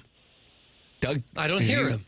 Nurse? Stretch. Wow. There I it couldn't is. hear myself. There. We did not hear you until just right then. 3, 2, 1. Hey, Kerbs is with Kerbs. How about that Stanley Cup final? Hey, Martin. Martin, it's good to hear from you, bud. Listen, the Stanley Cup final's been awesome. If you go back and you think, and it's a rematch, and it's the first time that you've had a rematch.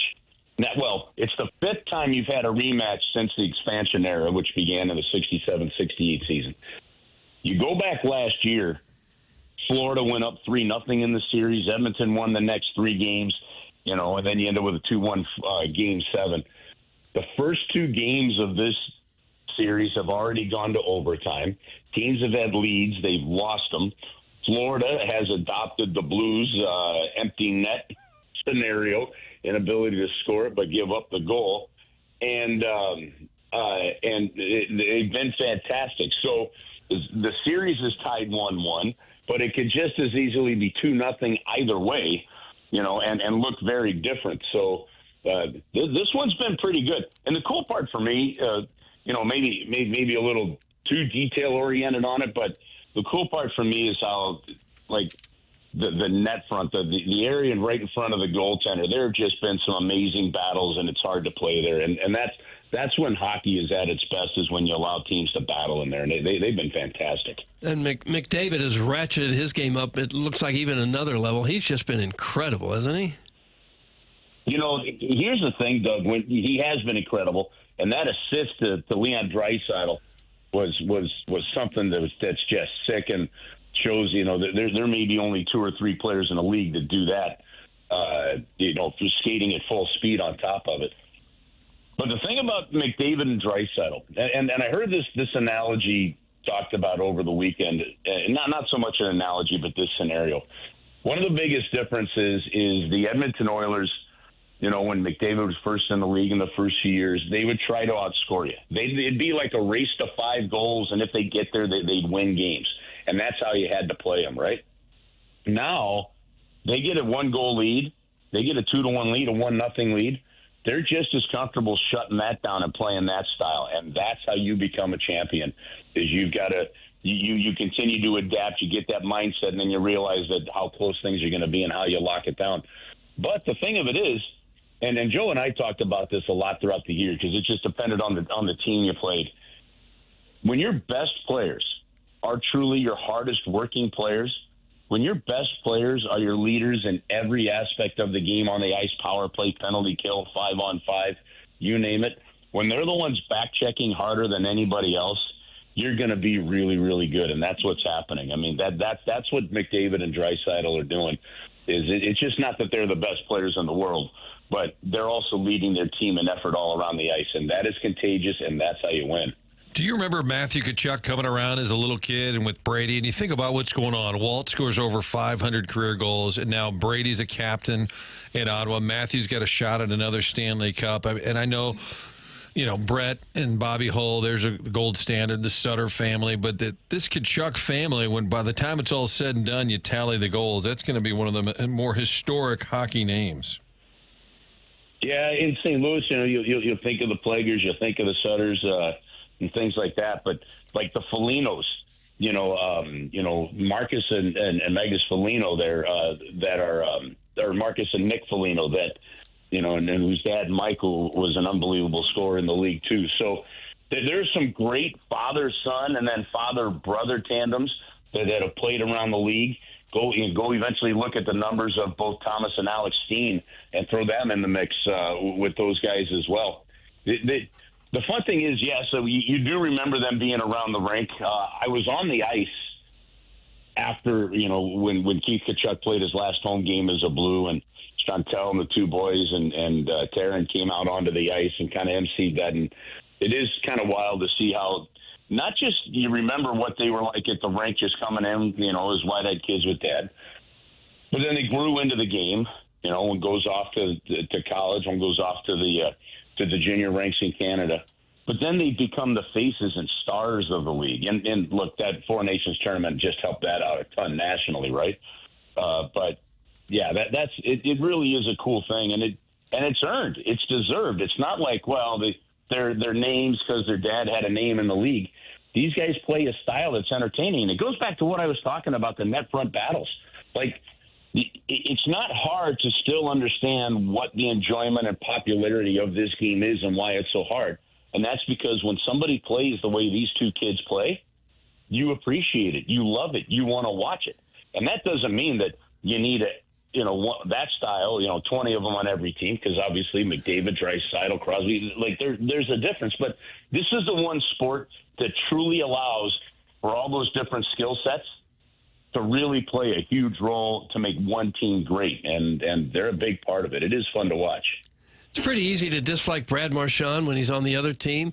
But this guy, he's 37 now, one of the smaller guys out there at 5'9", and he's just always right in the middle of the action. He had the game winner. He had a shorthanded goal on Friday night. How is he still getting it done at the level that he is? Well, number one, I think the game itself is allowing guys to play a little bit longer, the style of play it is. And I think, obviously, players are in every sport are keeping themselves in better shape and able to play it. But the difference is, Doug, it's what kind of ties into what we were just talking about again, where he plays a style of play that not everybody wants to play, but it's really effective and good. It's the same thing. Corey Perry for the Edmonton Oilers is 40 years old. He plays a style of play of going to the front of the net and still willing to do it and survive it. That makes it there. Plus, he's a good player. Listen, he's knocking on the door of a Hall of Fame career, and I think he's going to get in at some point in time. It's just what he now, especially I think if they end up winning it. He's an unrestricted free agent at the end of the year, and so I don't know that somebody says, hey, at 38, 37, whatever he is, we're going to give you a 2 or 3 year contract. I do believe that somebody's easily going to give him a pretty solid 1 year contract, and that could be all over the league. So like Toronto could sure use him if Florida doesn't re-sign him, whatever that may be. So he's still getting it done. He is definitely still getting it done. Sure. Hey, real quick, Martin, you asked about the Tkachuks and what they're doing. The other cool part of this is I love the fact that Trent Frederick is playing for, is playing for the Edmonton Oilers, and has a chance of winning a Stanley Cup too. This is just another one of that great draft class of 2016 where St. Louis had 5 first-rounders, and a lot of them are becoming stars for the teams that they're playing for. Now, Trent hasn't moved into that category yet, but the role that he plays and how good as he was with Boston, here's another guy. He's an unrestricted free agent. He's going to have some opportunities at the end of the season. I did double-check. Brett and Bobby Hull combined at the NHL level for 1,351 goals. 1,351. And that doesn't count. Bobby Hull had 310 playing in the WHA. Jesus. Well, how many goals did Dennis Hall have, too?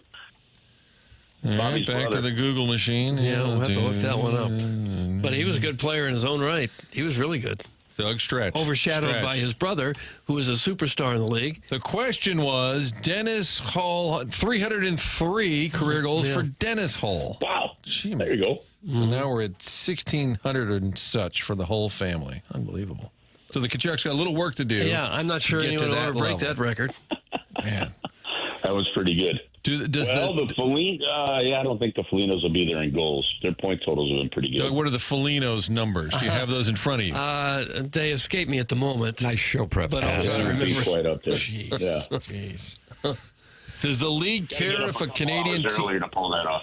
Curbs, do you think the league wants a Canadian team to win? Do you think that's good for the game, or does it matter? Listen, I don't think it matters. Is it good for the game? I don't know. I mean... ratings are just okay if you buy into TV ratings, right? And how they're done. I don't know. Listen, I think it's still. I think when the Stanley Cup is awarded, it truly is great for whatever team gets it. I think the NHL has got something here where they've moved into a realm where even athletes of other sports are saying that there is no other playoffs in pro sports like the Stanley Cup playoffs. And so to me, I think the Stanley Cup playoffs themselves have actually outgrown or grown faster than the importance of who is actually the champion, right? Having said that, I think there's a lot to say for the Canadian team winning it this year. They haven't won a Stanley Cup since 1993. Obviously Montreal was in the Stanley Cup final in the bubble. But McDavid and Draisaitl are the best players winning it. Yeah, I think that there's a ton of positives. So if you're one of those that says, I don't want to see a team repeat, you can make a great case why it would be great for everybody that Edmonton were to win it. Because, and one of the reasons, Doug, that you sit there and say, well, is it going to be great for the league? Yeah, it could be good for, the Edmonton Oilers. It could be good for the bump in revenue, the tickets. Well, they don't really have a ticket selling problem up there, right? But when the Canadian dollar stays at 30% of the U.S. dollar, that will always be the biggest challenge. And you can, I don't know how much you're going to grow the game up in Canada compared to the growth possibility in the United States if you're really blunt and looking at it. So I think honestly, people love seeing that Stanley Cup awarded. They love the stories of where it goes, how people do it, and what they do with it. And I honestly think there's just the excitement of the playoffs and continuing to do what they're doing with that is most important to the league, more so than who wins the cup. Chris Kerber with us here on 101 ESPN. He joins us on Mondays at 8:15. Callier and Thompson phone lines. Kerbs, always appreciate the time. Thank you so much, sir. All right, guys. Have an awesome week. Cheers, everybody. Thank you. Right, That's then. Chris Kerber with us here on 101 ESPN, and caller Ellen is not happy. How many times are you jackwagons going to ask Kerber if it's good for the game if a Canadian team wins the Stanley Cup? And how many times is Kerber going to respond to your question by saying, I don't know? That's caller Ellen not happy with the line of questioning. I believe I said the question last week, and then when I said it today, I in my inner monologue said, I think I asked that last week. Once again, you are the queen of misinformation, Doug. Thank you. I was thinking about it, though, because my mom said that I really want Canada to win. I'm like, why would you care? Canada sucks. That's American the Centralist. Okay. Take that, Mom. I think the best thing for the league would be if a large market wins. If a New York team won or an LA team wins, that'd probably be what's best. If you're talking about if best means what's the most profitable for the league, that's probably what it would be. I think, and I don't know on this, I feel like this is like when Joe Buck will get asked if, or how he gets chastised for wanting the Yankees or whomever to win. He goes, what we really want is a great series. You don't want, some 4-0, 4-1 crap series, gentleman sweep. And so far, it has been an incredible series. I'm fired up to watch this. I feel like I left one out there last night. I assume the Thunder covered, Jackson. I don't know if you know what the number was.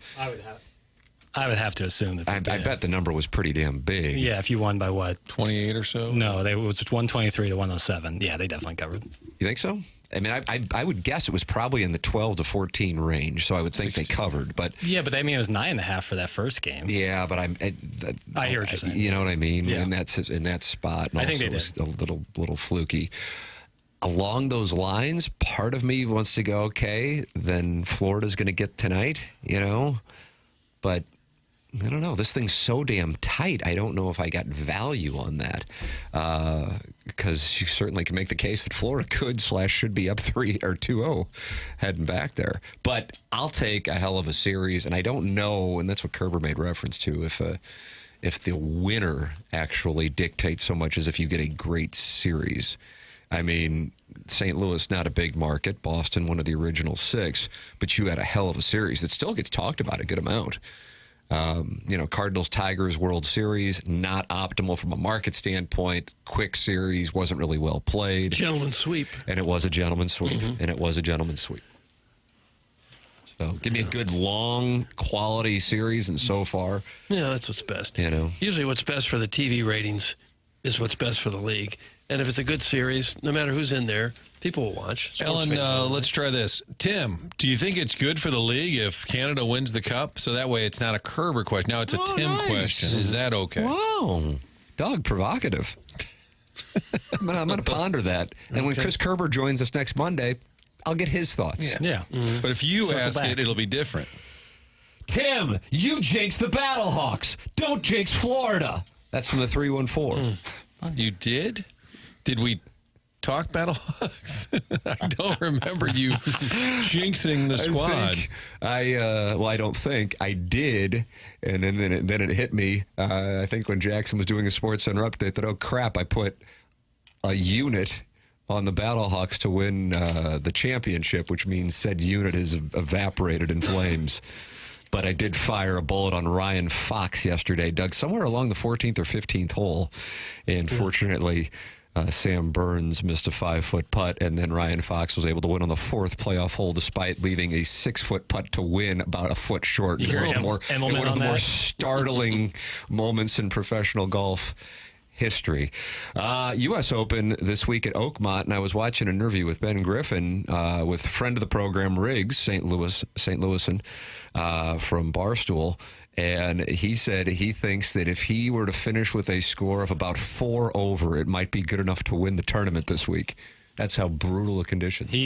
Ben Griffin, who I've said before is a great follow on TikTok, did some videos of his practice round, and he had a ball just drop off the green into the rough, and it disappeared. You truly cannot see the ball. I know every U.S. Open, there's some journalist who drops a ball into the rough, and it's like, look at the rough. This stuff is next level, and on top of that, Oakmont's like one of the hardest courses in America. Will you enjoy that if the winner is +1, +2? Because it's so I like that so unique. Every other tournament, you almost always, 20. unless it's some crazy weather thing, you almost always see super low score. But when almost even par or maybe 1 under is enough to put you in the lead or in the top 5, I think it's pretty cool. It's just rare. I just like the What if uniqueness it's +8 and that's the That's winning different. score? Okay. That's probably a All lost right. What's your golf course number? What does it situation. have to be?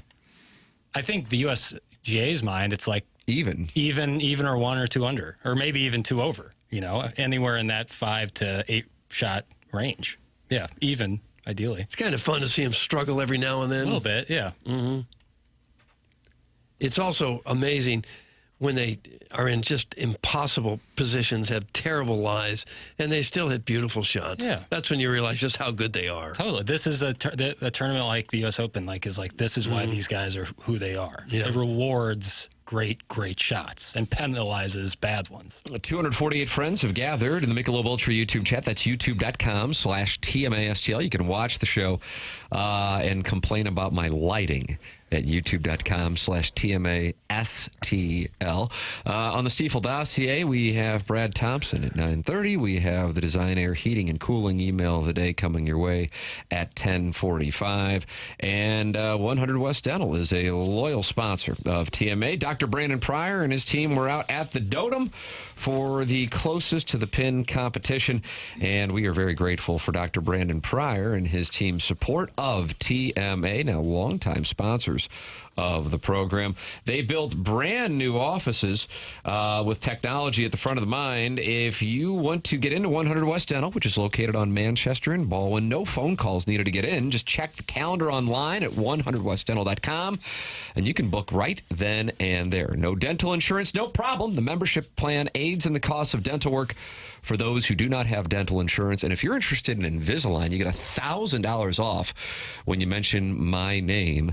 And if you don't know how Invisalign is going to work for you, they have the technology to show you what it would look like with 100 West Dental's advanced technology. It's 100westdental.com. Let them know we sent you their way. 100westdental.com. Dr. Brandon Pryor and his team at 100 West Dental. Tim McKernan, Doug Vaughn, Martin Kilcoyne with you on the program. The program is called The Morning After. It is presented to you by Brown & Crouppen on 101 ESPN and the TMASTL YouTube channel.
this Michael J. Fox's Happy birthday to Michael J. Fox. Doug, how old do you think Michael J. Fox is? Oh, he's probably 60. 62? 65. He is today 64 years young. Oh, I overbid. A native of Canada.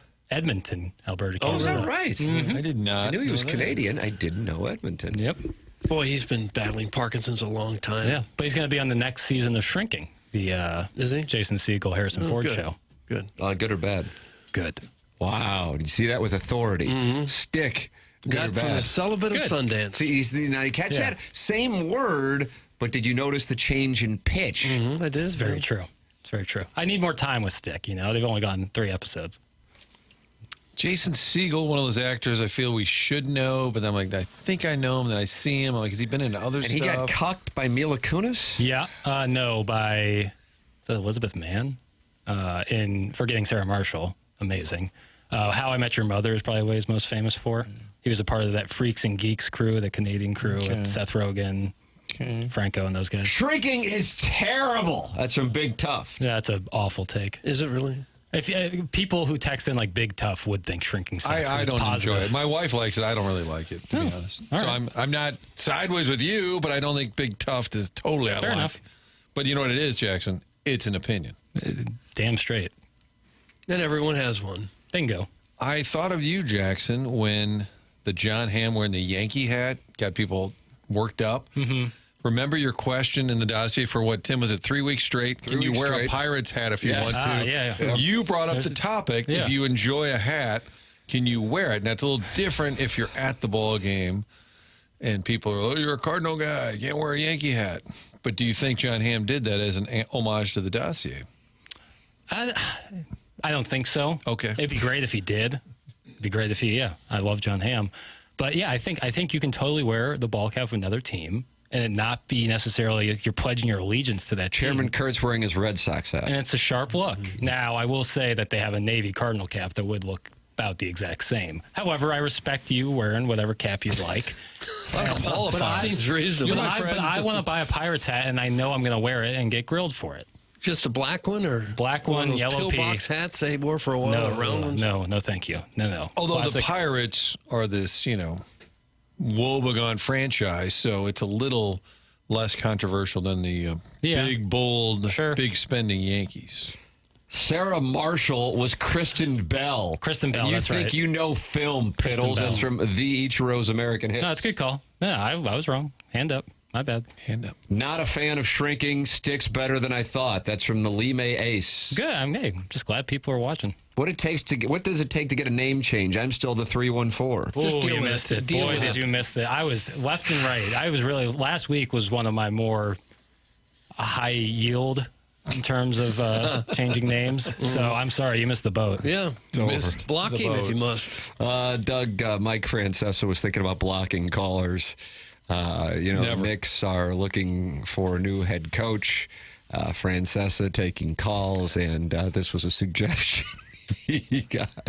How you doing, Mike? I got a quick question about the Knicks. I was wondering, what do you think about Vince Lombardi as the head coach? I really think he can make a big difference for them. What do you think? Wait a second. You actually you called up to ask me. Yeah. Is that Mike? Let me ask you something. Yeah. Let me ask you something. Well, I was wondering. When you got out of bed this morning, Yeah. did you work today? Yeah, I'm working now. Are you working now? What do you do for a living? Actually, I'm a fireman. You're a fireman. Yeah. You're a fireman. Yeah. Where? I'm a volunteer fireman. You're a volunteer fireman. Yeah. Are you working right now? No, I don't work. Oh, you're unemployed? Yeah, I lost my job the other day. You lost it the other day. And the guy, yeah. So you decided, instead of going looking for a job, you decided to call up and ask me if a deceased coach would be a good coach for the Knicks. What? I didn't know it was this. Listen, really? I'm on unemployment. Well, I'm not surprised if you don't. Really, I'm not surprised. I hate to tell you. Doug, Reasonable take. Really, I'm not surprised. The phone line. Was there a sound effect? Was it like a door slamming? The phone maybe being Really, slammed. I'm not surprised. Slamming down That's my the phone. classic thump and general clips. Okay. The phone lines can be poisonous no matter where you are. But we welcome calls on this program. But Francesa didn't move on. He just kept inquiring more and more. Bewildered by the fact. And the guy was clearly kind of an improv type who was in, I'm at work right now, a little later. I'm unemployed. Just lost my job. I'm a firefighter. Well, I'm a volunteer fighter, but I don't really work. He just kept playing along. And Francesa just wanted more and more detail. But we should open the phone lines. Doug, clear them out. All these people All that right, have clear been the on hold. line. Okay, clear them out. That should do it. Call in. We had a series win. Let's talk. Collier and Thompson sponsor the phone lines. Let's load them up. 314-974-0101. Doug, what do you know about Collier and Thompson?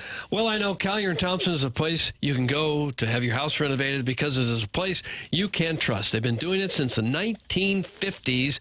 This is a place where when you go to Collier and Thompson, you know that you're going to be able to trust the contractors that come into your home. You know that they're going to get the job done. They're not going to disappear. They're not going to not have someone who can handle the job. They do it in a professional way every time they take on a job, and they've been doing it for many, many years. They got all kinds of 5-star reviews. Why, here's one right now from Regina, who says Collier and Thompson was patient, amazing. They had great communication with you and masters at their craft. She said our lead carpenter, Jeff, was amazing.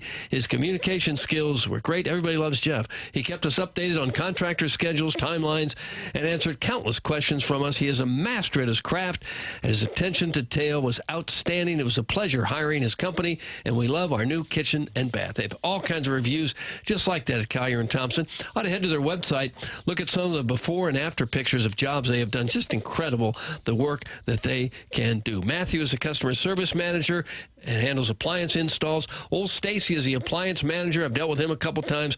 Nothing but high-quality appliances at Collier and Thompson. You don't have to redo the entire kitchen. You just want an appliance. Great place to go. They'll take fabulous care of you there, as they have done for St. Louisans for many, many years. More than 165 years of experience now for the people that work at Collier and Thompson. They're on Manchester and Baldwin, right there next to Uncle Bill's Pancake House. Come home to quality online at collierandthompson.com. There it is. Collier and Thompson phone lines. They are waiting for you. Chairman and Kurt's going through the phone calls right now. I hear him saying, what do you want to talk about? I didn't even know we asked that. It's a new thing I'm doing. Okay. I think it's a good thing, Chairman.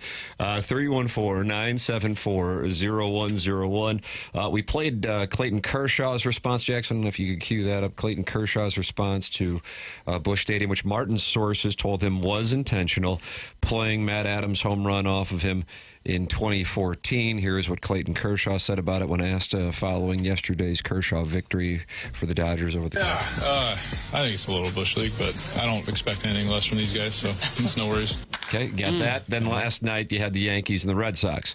And, Aaron Judge was motivated by some comments. Right-hander Hunter Dobbins, a lifelong Sox fan who's from Texas, and the team starter told the Boston Herald on Saturday he'd rather retire if the Yankees were the last team to give him a contract. Judge said he was unaware of the comment until ESPN's Eduardo Perez relayed it to him before Sunday's series finale. Judge responded, "I've only heard Ken Griffey say that, so I was a little surprised." A few hours later, the Yankees captain smashed the first pitch he saw from Dobbins, a 98-mile-an-hour fastball up and over the plate for a mammoth 2-run home run. After the game, an 11-7 loss for the Yankees, Judge admitted stepping into the batter's box with Dobbins' comments on his mind. Well, once somebody tells you, yeah, and he hit it for a 2-run home run. Aaron Judge is hitting .396 at a time when there's hardly any 300 hitters in baseball. He's hitting .396. He's got 23 home runs already. He's just at another level from almost everybody else playing.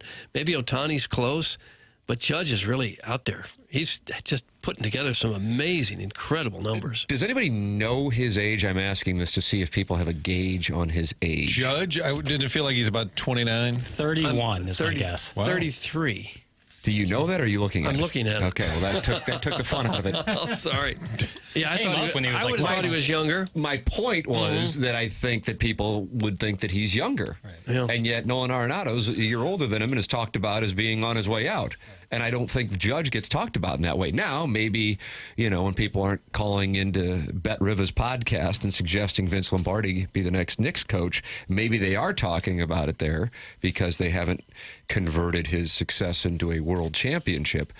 But from my standpoint, he still strikes me as a young guy, even though he is 33 years old. That surprises me. 10 years in the league already. Yep. He had a monstrous, watch his sophomore campaign. Nice. That was the right. He had a monstrous sophomore campaign. That was good. When he had 52 homers, 114 RBIs. But then he was hurt much of his first 5 seasons. And now that he's been healthy, he's emerged as probably the best player in the game, or 1A behind Ohtani, one of them. Do you know his home run total? Are you looking at it? I'm looking at it. Okay, Martin, how many home runs do you think Aaron Judge has? I'm also looking at it. I apologize. Jackson, how many home runs do you think Aaron Judge has? Are you on career? Yes. I'll guess 360. All right, That's not good bad. guess. 338, pretty good. They list him as 282 pounds. Can he be that big? I mean, what is he, 6'7", 6'8"? That's still 282. He doesn't look like he's that heavy to me. Yeah, that seems maybe a little. I mean, that like LeBron in Miami was that weight, 6'8", 280. I think I could give you 100 players, and I mean 100 players, and give you $100 if you were to name it. The player, assuming that you're not looking at it, who he most compares to through age 32. There's no point. Well, can we get some kind of clue, it a modern hint, a team? I would say modern player, Martin, active in the 2000s. San Diego. San Diego. Outfield. Ken Caminiti. Tony Okay. Gwynn. Tony Not Gwynn Tony was a Gwynn. completely different type of hitter. 90s and 2000s. Dave Winfield? player. No. he was earlier than that. We're going to need initials, please. BG. Oh, yeah. Brian Bob Giles? Gregg. Brian Giles. Really? I would have never guessed Yeah. that. When I saw the similarity score through age 32 and it was Brian Giles, I thought, am I underrating Brian Giles' career? Yeah, that does not feel like a fit. Yeah. I love that in Baseball Reference. Similar to... Yes, Brian Giles. I don't remember Giles hitting 62 homers or 58 or 52. Judges had all those seasons. You mean to tell me that Jose Buto can't come on? Brian Giles' career home runs. Well, I switched off the tab. Well, how about 320? I'll say 321. 287. I can never win. 1,000 RBIs, over 1,000. You mean to tell me that Tyler McGill can't come on he might be in Syracuse to start the year? That's because his son couldn't get a guest from the Mets for his radio show. I did want to hear Francesa, after that caller hung up, kind of workshop a little bit. I don't think Lombardi would get along with the current play, like really think it through. Not likely it was on to the next call. Owen is on our Collier and Thompson phone lines. Doug, you said you wanted to go to the phone lines? Well, we after you cleared heard the him. Lombardi suggestion, we're going to him now. Owen, you're on with Doug Vaughn. Hey, guys. How's it going? Oh, fine. I was wondering if you guys think that the Blues should target a big name in the free agency class this year, like maybe like a big defenseman, like to round out the top 4, or like something like the top 6. Like I was just wondering what your guys' thoughts on that is. Sure, let's go for it. Got to move some salary first, don't you? Do you got to clear a spot there? You said what, sir? Are you still there? Like who'd you have in mind? Well, I'm saying you probably need to make a move if you're serious about this topic, and if you wanted to bring in a defenseman, don't you have to move somebody out? Maybe like a Letty, if you could get somebody to take the end of that contract. If you're going to create a spot, we got so many old bums back there. Like I just want some fresh legs. Like we got Ryan Suter, Nick Letty. It's just like you got to let one of these guys go and go for someone big. You know what I mean? Would you be okay moving Justin Falk if you could have a taker? Oh, 100%, dude. Justin Falk, he's a turnover machine. Like, he's pretty much just a glorified he's just a glorified defenseman. Well, which of the free agents would you like them to go after? You know what? I wouldn't mind. I haven't really prepared for this quite like that. Well, you called us. I love it was his idea, but he said, I'm not really prepared for this. I like that. You should host a show. You know what? You're right. What's it called? This is my first time calling on here. My dad used to do it all the time. Oh, is that right? Your dad used to call into TMA or just Sports Talk Radio? Well, I'm pretty sure it was here, but his name was Nathan Joyner. They called him Najo. Oh, Najo. Najo, don't you like that? Yeah, sure. This is good. But, So, Owen, this is your first foray. We're a little out of the hockey season, although we did just talk some Stanley Cup finals, but I appreciate that. So, are you a Blues diehard? Oh, Blues diehard, Cardinals diehard. Ever since the Rams left, I switched to the Colts because I got family up in Indiana, but I'm just real grateful that you guys answered my call. Oh, sure. well, Owen, Ours is the type of show where friends feel they can drop in at any time. Yeah, you guys are real cool. I'm listening right now. I've been, ever since I got my car, I've been listening all day, on my lunch break. Look at that. Phone lines aren't poison. Separate from today, how long have you been listening to this show?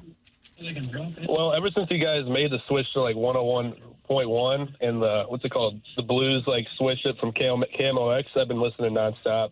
Is that I've really enjoyed that. Was the first year? Oh, Jackson confirmed. Wow, a surprise confirmation from Jackson Burkett. Yeah, always surprising. Yeah, 101 took over the Blues the year after the Cup. That's right. Owen, thank you. Don't be a stranger. Yeah, I appreciate it, guys. Next time I ask a question, I'll be more prepared. No, it's fine. We're never prepared. It's Look fine. at that. You see, the phone lines aren't poison. Well, Doug. sometimes they are. Strong call. Yeah, it's Like Charlie. a pleasant gentleman.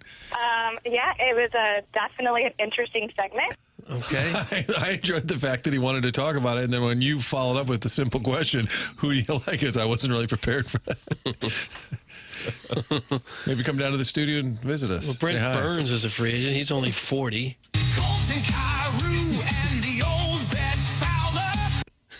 Old vet Fowler.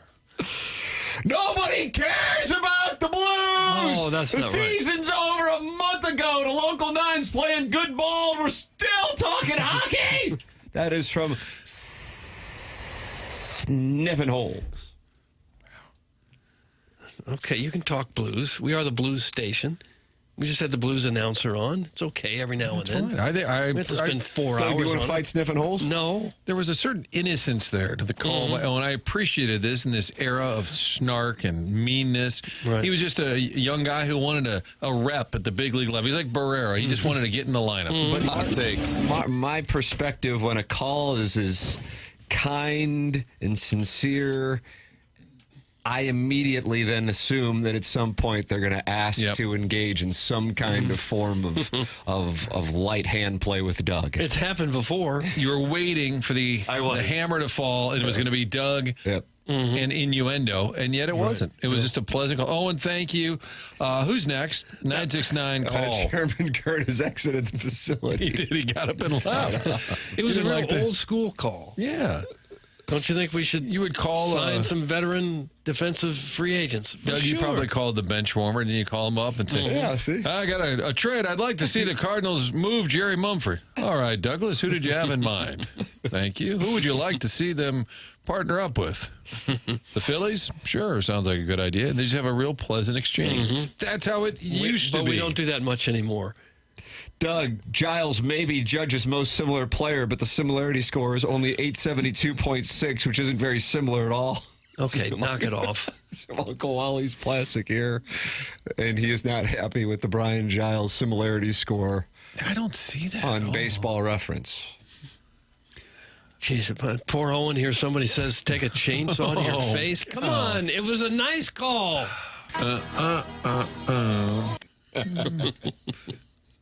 Is that the boot scoot boogie? Well, okay. That's why we don't get a lot of calls. Because as soon as they do, people want them to do damage to themselves. Mark Hanna, Evergreen Wealth Strategies, 9 o'clock hour. Brad Thompson, 9:30. Design, Air, Heating, and Cooling email today coming up at 10:45. The program's called TMA, and it's presented to you by Brown & Crouppen on 101 ESPN.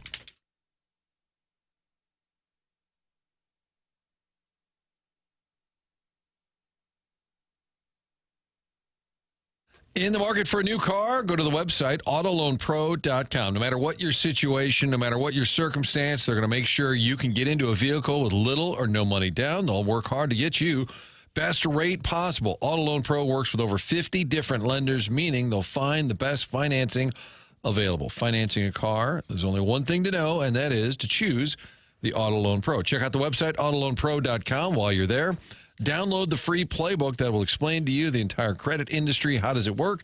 Next time you're in the market for a car, get something in mind. Okay, now you know what you can afford, maybe what you'll be able to afford the next time around. They explain it all to you. So you're learning something while getting into that new vehicle. Auto Loan Pro, again, working with all those lenders to make sure they get you the best rate no matter what your circumstance is. AutoLoanPro.com, the only place you need to go for that next vehicle. Auto Loan Pro is part of the Lita family.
This is Jackson with a SportsCenter update brought to you by Saliga Heating and Cooling. The Thunder defeat the Pacers last night, 123-107, evening that series 1-1. Shai Gilgeous-Alexander with 34 points becomes the 12th player in history to reach 3,000 points in an NBA season. That was another SportsCenter update brought to you by Saliga Heating and Cooling, a Daikin heating and air conditioning dealer.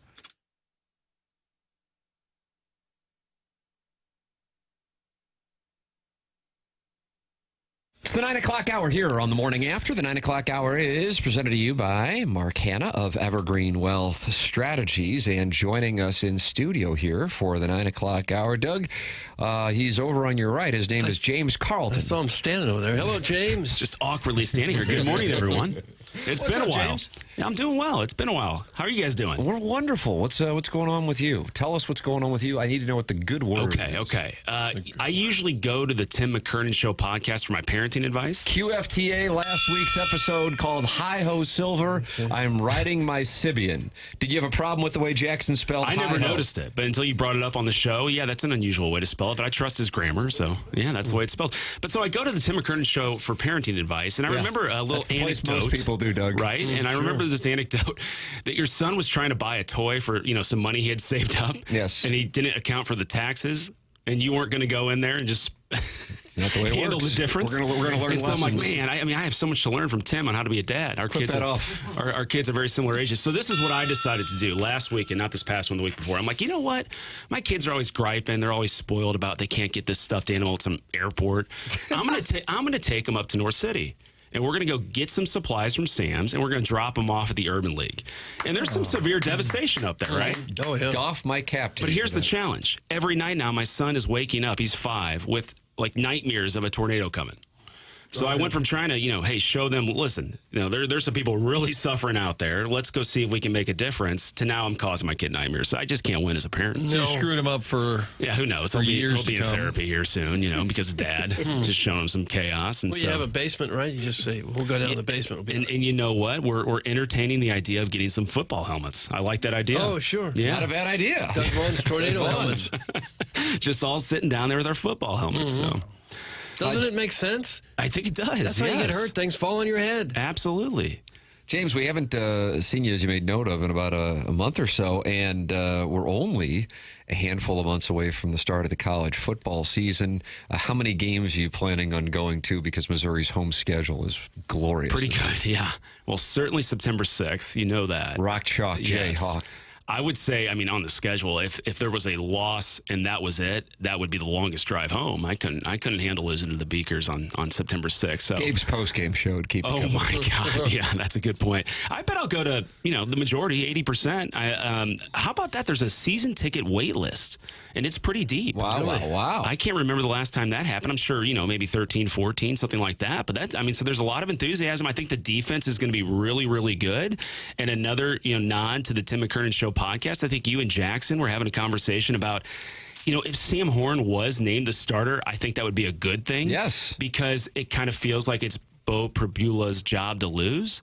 And so Sam Horn, who was a touted high school quarterback, played with Travis Hunter and was kind of the anointed one and just hasn't panned out yet. If all of a sudden he came in and had a great camp coming off Tommy John, I think that would be a really, really good sign for the Tigers, because that and their left tackle, two pretty important spots, are the biggest question marks on the roster right now. But I think that defense, just judging by what they did in the portal, they have some all-American candidates that they've sniped on that portal. Eli has definitely gotten more out of the portal than he's lost, and I think that's a really, really good thing. You got to give Sam Horn credit for sticking around. I know he's a baseball guy, but it's amazing how many quarterbacks we hear about, and then after a year or two, they don't play, they're out. And again, baseball is a big part of it for him, but most of these guys that are heralded at quarterback that don't get to play end up leaving. So his name has been in the mix, at least for a while. I'm surprised they said that early on, because I thought it was obvious that it was Bo Pribula. That was the whole point. They went and got him. I like I'd like a good competition. Absolutely. And Horn throws like mid to upper 90s. You know he's going to get drafted. So why risk a potential baseball career for maybe 1 year of football and getting hurt? Well, if I was the love of the Tigers, Doug. if I was Drinkwitz, that's probably why Pribula. I'm focusing on how I pronounce his last name. Pribula. Is that how you say it? Or is it Pabula? Whatever you say is fine. You're the sponsor. So I think if there was an edge, it's because Bo is buried in that playbook and Sam's playing baseball as well. But if you were his dad, Sam Horn's dad, you're probably advising, hey, let's just lock in on this baseball thing. Yeah, I think I would. You probably have a longer or a higher probability of having a successful career. You know, Martin and I did a Mizzou podcast these last few seasons, and I was at a funeral on Saturday. I was surprised when a gentleman came up to me and said he was a loyal listener of that. Love that. So, you know, Tim, you don't really have much on your plate right now. If you want to join Martin and I on the podcast this fall, you know, we can I'd like to enhance my responsibility. Yes, there you go. I called him Coach Carlton because he would really dig in. He does. When he's a guest with Gabe, he's outstanding. You know, like if you guys asked me for some Cardinals takes right now, I'd have to fake my way through it. I know that's kind of the ABC sports talk radio, but Mizzou football, I really do try to stay on top of the things going on. You know, this is a dead time of year, but certainly during the football season. So no, I was honored when Martin and I started that, and I didn't really know if there was a listener base or not. We don't really see the numbers necessarily, but and the gentleman that unfortunately passed away, his name was Terry. Very long time 101 ESPN listener. So God bless you, Terry. James, how do you handle it with, because I know you go to a lot of games, you have 2 young children as well. I've booked a hotel for the Kansas weekend, the South Carolina weekend, the Roll Tide weekend, the A&M weekend. Look at this. I've been asked to go with some other friends to Auburn. And I'm trying to figure out how to pull this all off. Well, I don't think I'd take the kids to Auburn because you're probably that's flying to Atlanta, driving or something like that. Yeah, that would be a lot. Do you take the kids and stay overnight? I have. Yeah. Usually not for a big SEC game. I've done that for I think we did that for the Buffalo game, you know, where you can leave in the third quarter and feel okay about it and get the kids to bed at a decent hour. Because college football, unlike baseball, that's really sped up their pace of play, college football still lasting, 3.5, 4 hours? Oh, yeah. So those, you know, if it's a 6:30, 7 o'clock kickoff, you know, you're going to be there. That's too late for my kids. I mean, your sons notoriously stay up later, though. That is correct. So they can handle it. If you want some parenting advice from me, if your kids express interest in wanting to go and you kind of don't want to take them, you tell the kids there's a threat of a tornado. And then and they're like, Dad, it was 80 and sunny. No, there was a forecast for it. That way they won't want to go. They would buy that hook, line, I've had that nightmare a few times myself. I have too. Where you got 70,000 people in an outdoor stadium and all of a sudden in Oklahoma or Texas somewhere, a tornado starts bearing down on them. What in the world would you do then? Well, you see those signs at Busch Stadium. It's the men's room. That's your tornado shelter. Is there room for 70,000 in the men's room? I still think about this question. Somebody asked it on this program in 2011, Game 6 walk-off home run. 45,000 people there, give or take. Was there somebody that missed that home run because they were in the bathroom? Oh, sure. What a question. I'm sure there was. You said Mizzou had a waiting list now for season tickets. Do they cap that? Or does that mean the whole stadium sold out? I bet they hold some aside for some single game releases, but no, I think you're going to expect a full crowd. I mean, we had it the last year, so you're going to expect a full crowd every season. They don't have the capacity that, you know, Tennessee, LSU, Florida stadiums have, but, you know, 60-ish thousand, I think you'll expect at every game. And I think they're going to shrink the capacity with this new north end zone. Yeah. Because they want the sweet dollars, and that's. And did you guys see the ruling now that all these SEC teams have $20.5 million to revenue share these players? Yeah. Holy smokes! It was a ruling that came down just last week. And it's like, you know, the NCAA versus the House, and I always thought it was like the House of Representatives. No, that's the kid's last name. His last name is House, so I mean, I had to figure that out on my own. But. The only time that is set outside of the opener on Thursday night against Central Arkansas and the Louisiana game is Rock Chalk Jayhawk. That's a 2:30 kick. And then they will announce the SEC schedule here coming up, at least the range of game times. That's right. They like that flexibility. Yes, but at least you know going in where you're going to get hit with an 11 o'clocker. That is, I love the attention that's getting, in main part because of Ohio State and their fans, how awful the 11 o'clock starts are. But you know you got 2:30 from Missouri, Kansas on September 6th. Then 2 weeks later, Lenora Sellers and South Carolina come to Columbia. Always nice to see UMass on the schedule. And then 3 weeks later, you have Alabama coming to Columbia. 3 weeks after that, you have Texas A&M coming to Columbia. I mean, this home schedule, forget about it. Is UMass coming here just so they can see Columbia's foliage? I think it's about the foliage. It's just sort of a home and home with foliage. It's a foliage thing. It is. It's 7. I know we know this, but it's just 7 in a row at home. Yeah, I'd start like the them year. to spread that out a little bit. And That's tough. It's got to be record. I mean, in the history of college football, how many teams have started with 7 straight at home? They will not have a road game until October 18th at Jordan-Hare. And Tim might keep the streak continued by going to that. I think I'm planning on. I have going, not but been I to gotta that figure out what I gotta six. figure out what to do. So you would bring your wife potentially to that game? Definitely, yeah. Okay. It's a bunch of couples, but I don't know how to handle it. I know she's going out of town on Labor Day weekend, and then if we were to go to all these Mizzou games, taking a 3-year-old is a high risk play. Yeah. To Jordan-Hare? Yeah. No, not to Jordan. To some of the That's Columbia just couples. games. Yeah. He could start screaming early and ruin the whole process. Yeah, that's nice call, Zebra. I mean, I've done it. I've done it at that on age. Tiger Board. I've done it at that age. You know, don't expect to stay the whole game. That's why I usually don't bring him to a big game because I'll become a worse father than I already am. So 6 straight. I apologize. there we go. 6 straight. Well, at least there's a pretty good chance they won't have a bad weather game the whole year. At least none at Columbia. Shouldn't. Oh, from a temperature standpoint, Yeah. Sure. Yeah, no, that's How great. about this? Huge fan of the Kilcoyne podcast with James Carlton. That's from Scooter and UC. Hey, thanks, Scooter. Look at that, James. Look at the fans. Hey, Martin, you've been around a while. Westport, kind of a hop and spot back in the 80s. It kind of lost its shine. And is it back? Do you feel like Westport's back? Yeah, it used to come over the KTRS studios. We recorded a lot of our segments there. It is coming back. They did a new 360 rooftop for Westport. Okay.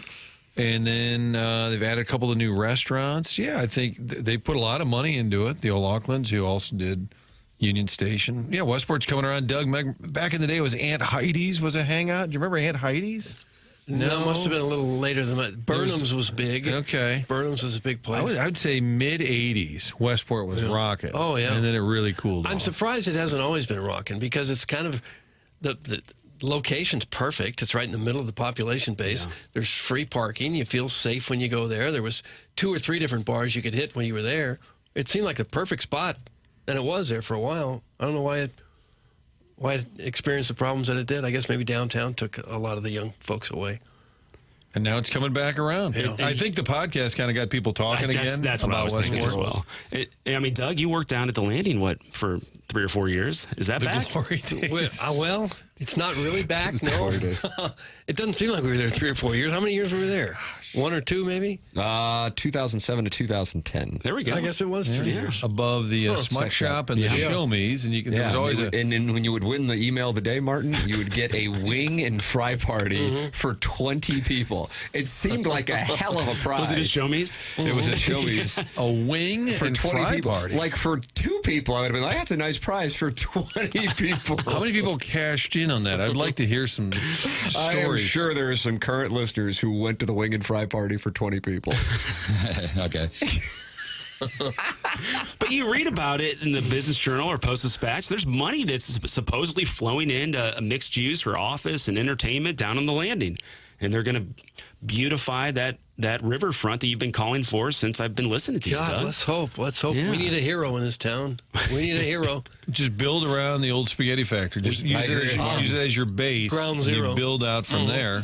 I mean, you guys were the ones that taught me that Sam Altman was from St. Louis. I had no idea. There's our ticket. Private Burroughs? Yes, there's our ticket to Do you agree that revitalize. Burroughs has the best Mount Rushmore of Well, I learned from graduates? you guys. I mean, I didn't go to high school out here, so I mean, I just learned. I lived through you guys on that, and was it that was a John pretty Hamm, impressive Sam list. Altman, yeah, Ezekiel Elliott.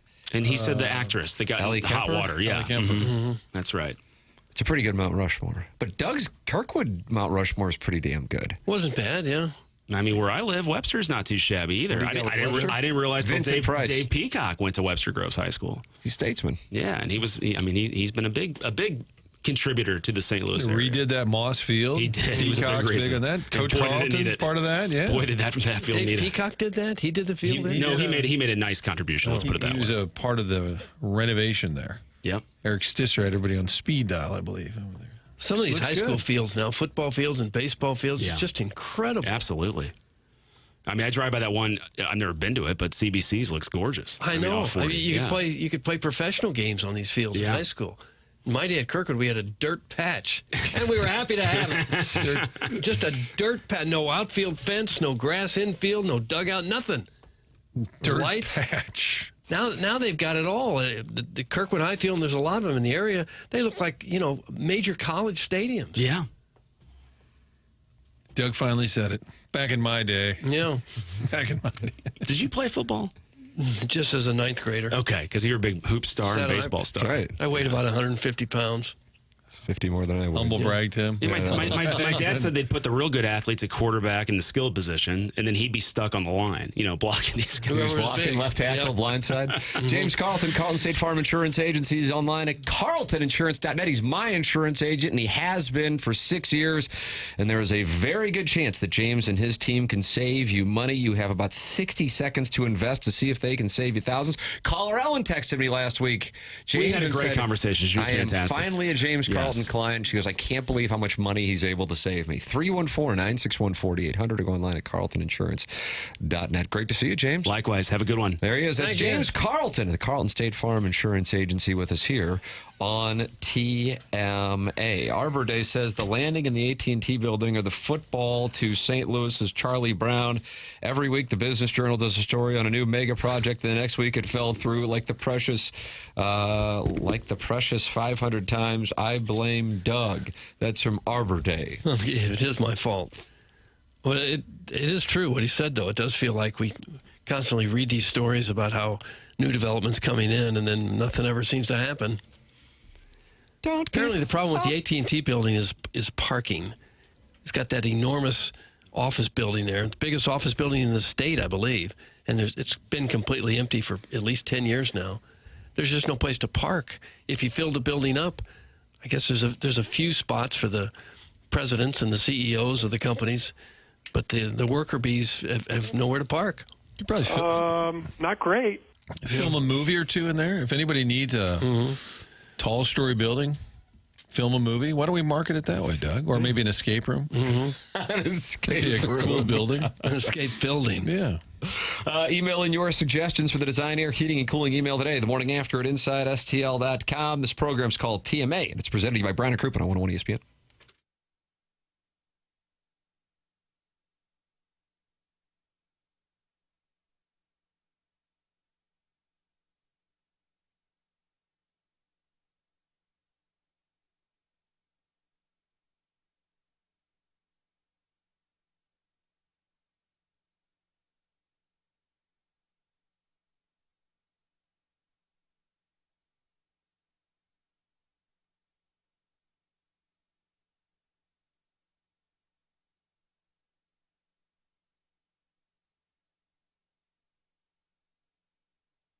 Let me tell you about a local gem, Dents Express, new sponsor here on TMA. Family owned and operated right here in St. Louis since 1992. Gray Wilson and his team are the go-to experts for paintless dent removal, whether it's hail damage, door dings, or those annoying shopping cart dings. What I love is these guys aren't just good, they are experienced.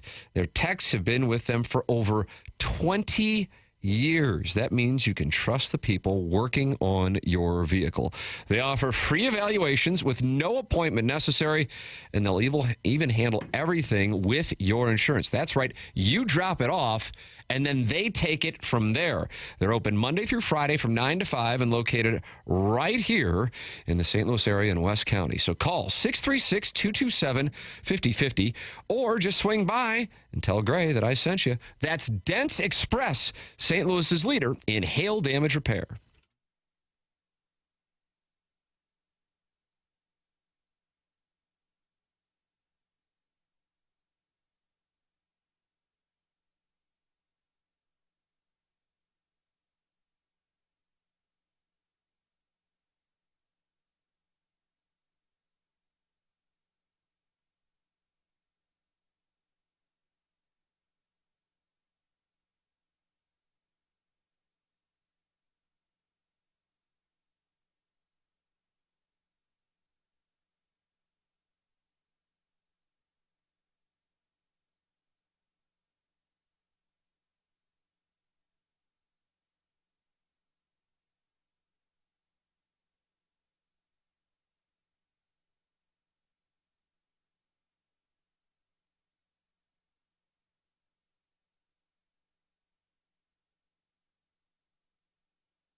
Johnny. That boy is scrappy. Doug, did you see what Bill's Hole wrote in I did not. YouTube chat? Brought to you by Michael Holstra. He says they're giving away breakfast hot dogs at Nipper right now. So if you're in the area... the hell's a breakfast hot dog? What's a nipper? I assume he means Knifer, the middle school in Kirkwood. He wrote it out as Nipper, like Al Nipper, who was with the Red Sox, and he's from Hazelwood. Yeah. West, maybe? You think it's like a cheese omelet in the shape of a hot dog? Katie Bates wants to know, regular or jumbo? Kitty Bates. Sounds like some of the listeners are going to head over to Nipper to get some breakfast. Probably just a hot dog. And you're eating it early. That makes it a breakfast hot dog.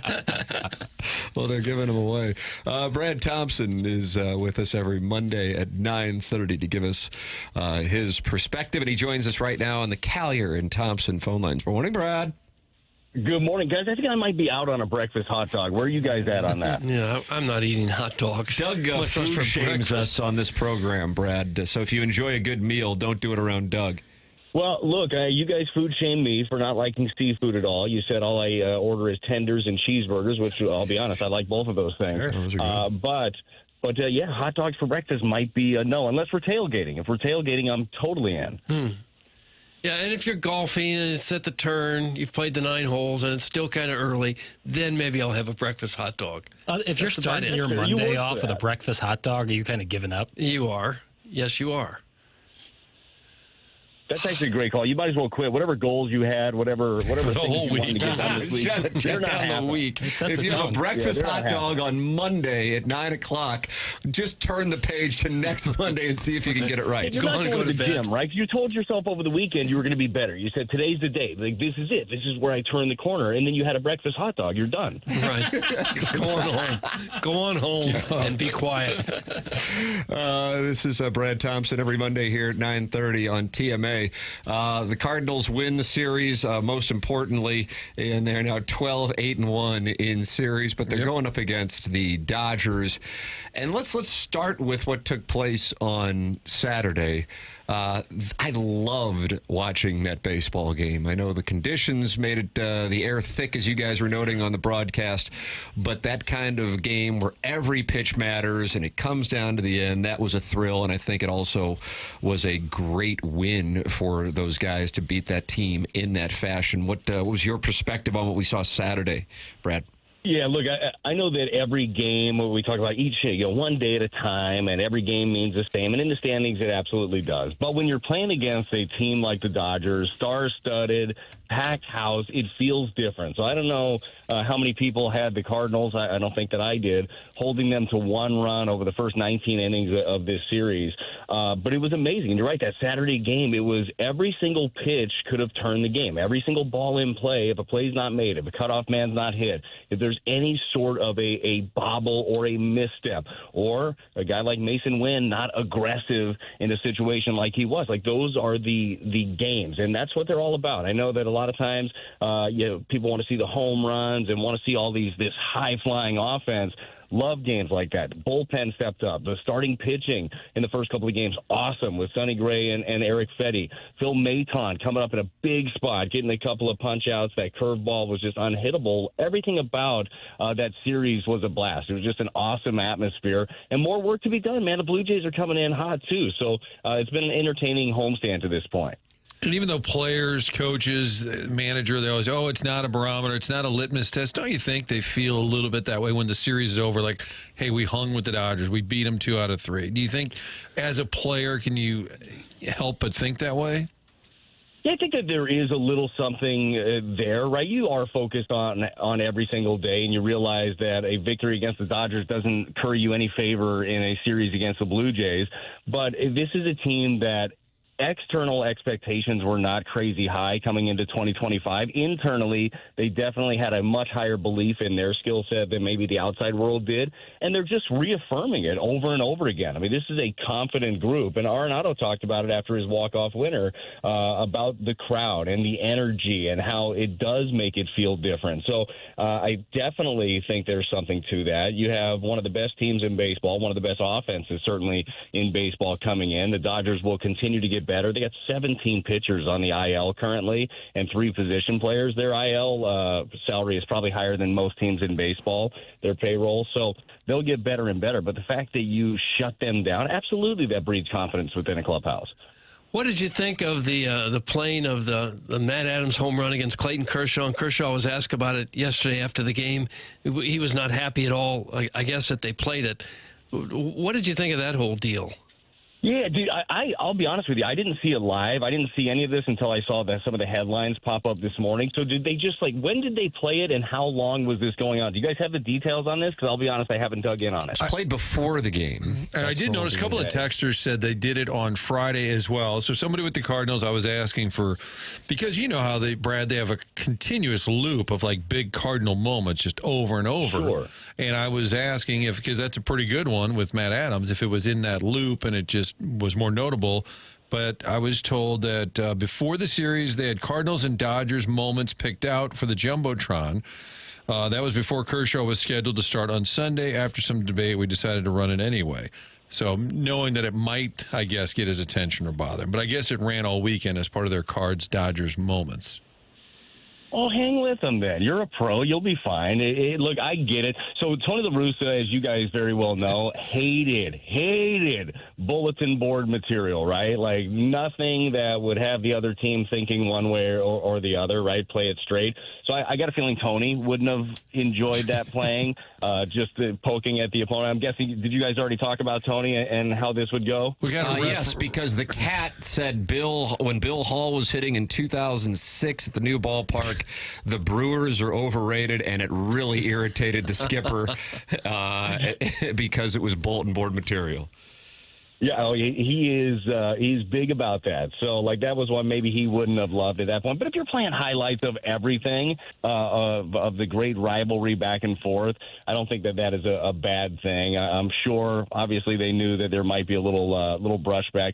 Kershaw ends up getting the last laugh. First of all, he's made all the money in the world. He's one of the best pitchers to ever do it. He's on his way to Cooperstown, and he shoved against us, by the way. So, I guess he ends up winning that one. Here's actually, Jackson has the Clayton Kershaw post. It's a very brief comment, and he was asked about it, so he didn't bring it up. But here's what he said.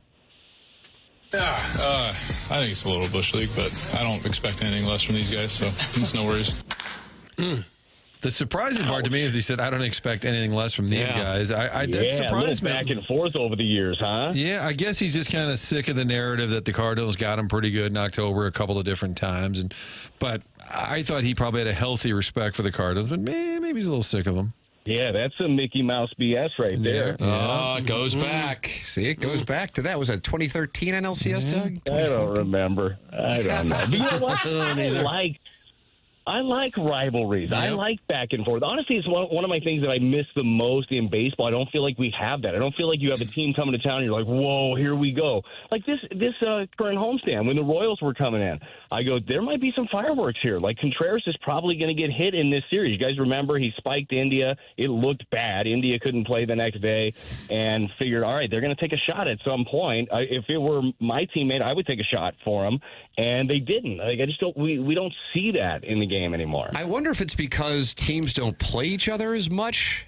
You know, I mean, with the interleague play and everybody making sure they play each other. I mean, hell, Cardinals still haven't played the Cubs yet. Who was the team that, when you guys had your run, when you were playing, was there a team that you guys did not like? You feel like it changed every couple of years. It had the Brewers for sure for a while with, Tony Plush, the untucking the shirt. That never landed really well at the end of the games. Hell, we had a fight during BP. Dave Duncan got in a fight with the Pirates. Lloyd McClendon was going nuts, yeah. Yes, yeah. They went at it.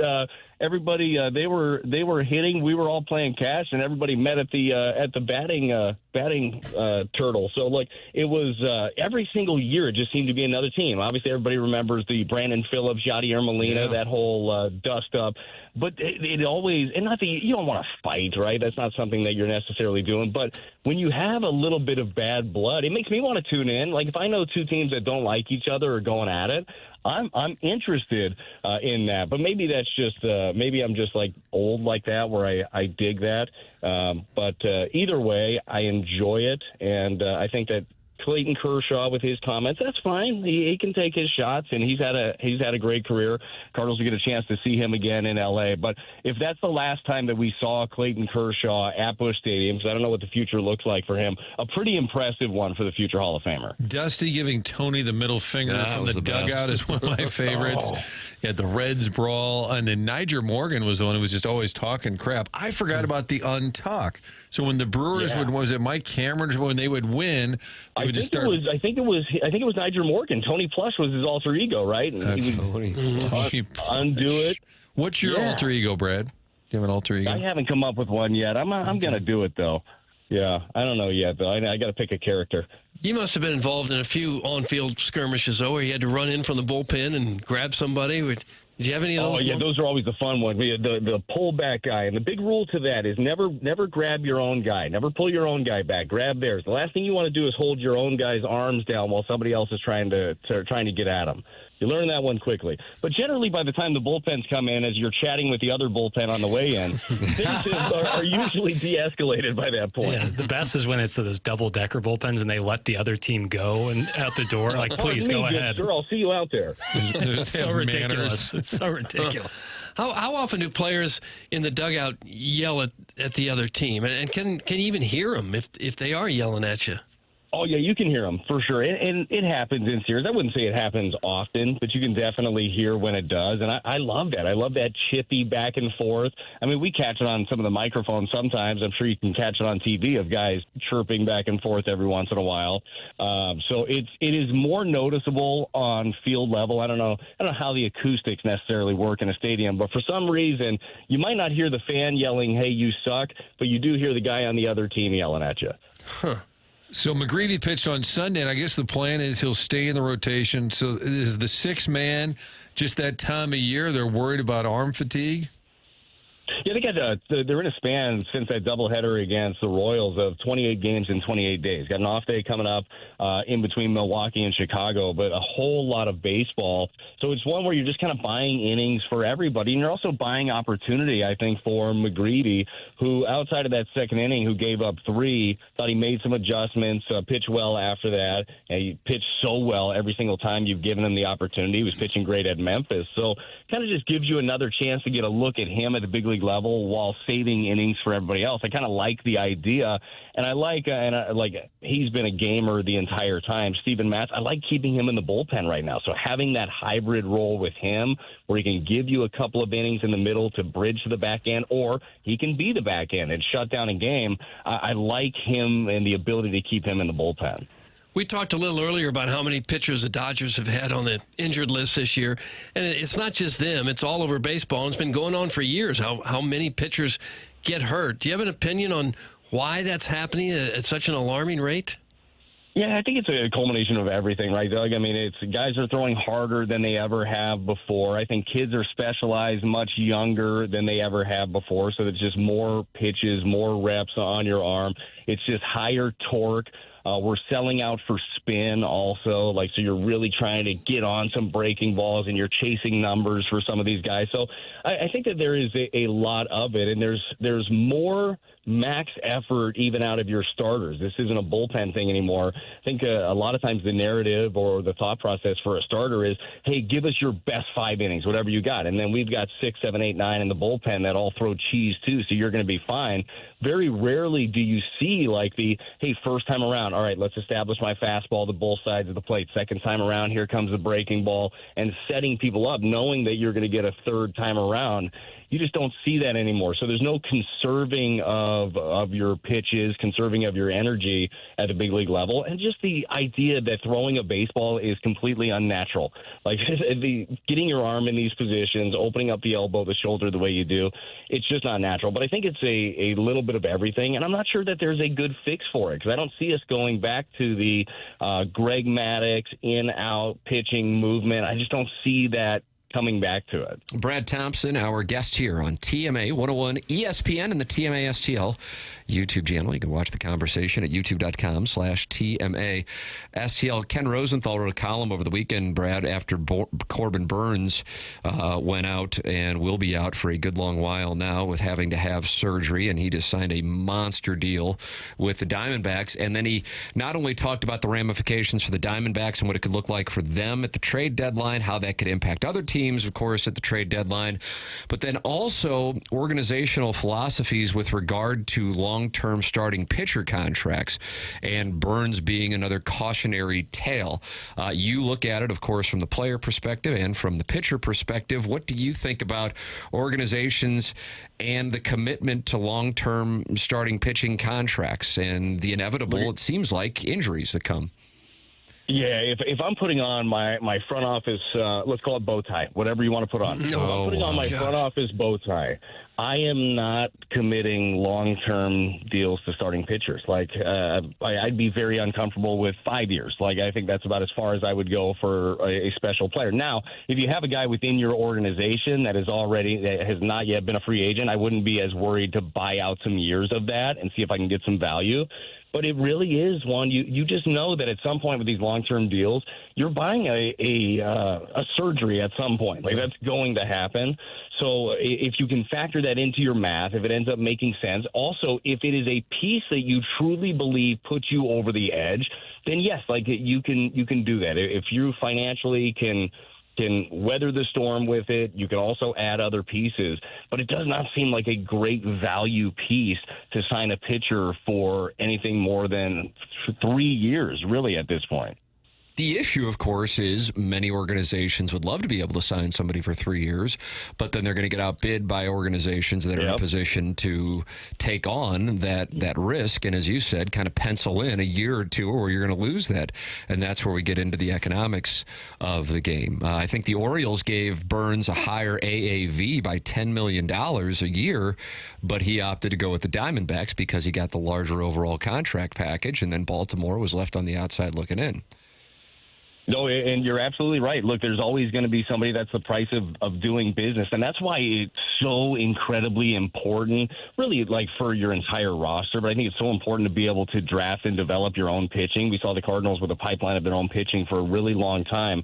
When you don't have to go out and purchase those free agent starters because it's like a glaring need for your team, you are in a far better position, right? Sometimes you can let somebody else sign that guy at the end of things. So you're right. You're always going to get into a bidding war. I would think Mo would tell you pretty much every long-term contract that he has signed a player to. I'm sure it was a year or two longer than he was comfortable with. But that is the price of doing business at some point. I mean, you got to find the right guys, the right fit. Maybe sometimes you do pony up a little bit more AAV. Maybe you can knock a year off. But that's the cat and mouse of it. Like when we sit at home and we look in the offseason of free agents, it's very easy for us to play armchair GM and sign everybody. It's a heck of a lot harder when you actually are the one with the cost restraints. Like you actually have a budget and you have to do the negotiating a little bit different. Do the pitchers care about when we talk about the six-man rotation, it obviously alters their routine. Do you think pitchers sort of hate it? No, I think this group actually is okay with it. I think that they're fine with that added rest, knowing that it's just going to make them stronger at the end of it. I think it's a really supportive group too. I think they're happy to have McGreevy in the mix. I feel like he's a young guy that fits in really well. He asks questions, he learns. So even for your veterans like Sonny Gray, who you want to see out there every fifth day, I want to see him out there in September pitching meaningful games and being at the top of his game. And they believe that adding this rest in will absolutely help them do that. So, yeah, there's a tiny tweak in your routine of like daily what you're going to do. But as far as like being upset about that, I don't get any inclination that that's the issue at all. I think they're excited about being healthier at the end of the season. Yeah, you mentioned Sonny Gray. He's really putting together quite a season at 7-1 with a 3.35 ERA. He could be in the Cy Young conversation if he does this the second half of the season as well. Well, Doug, when he is on, he's freaking dominant. I mean, he's got something that the rest of the Cardinals rotation in large part doesn't have. The Cardinals pitching staff really is swing and miss. Like, this guy can miss bats. He just knows himself so well, knows how to set up hitters.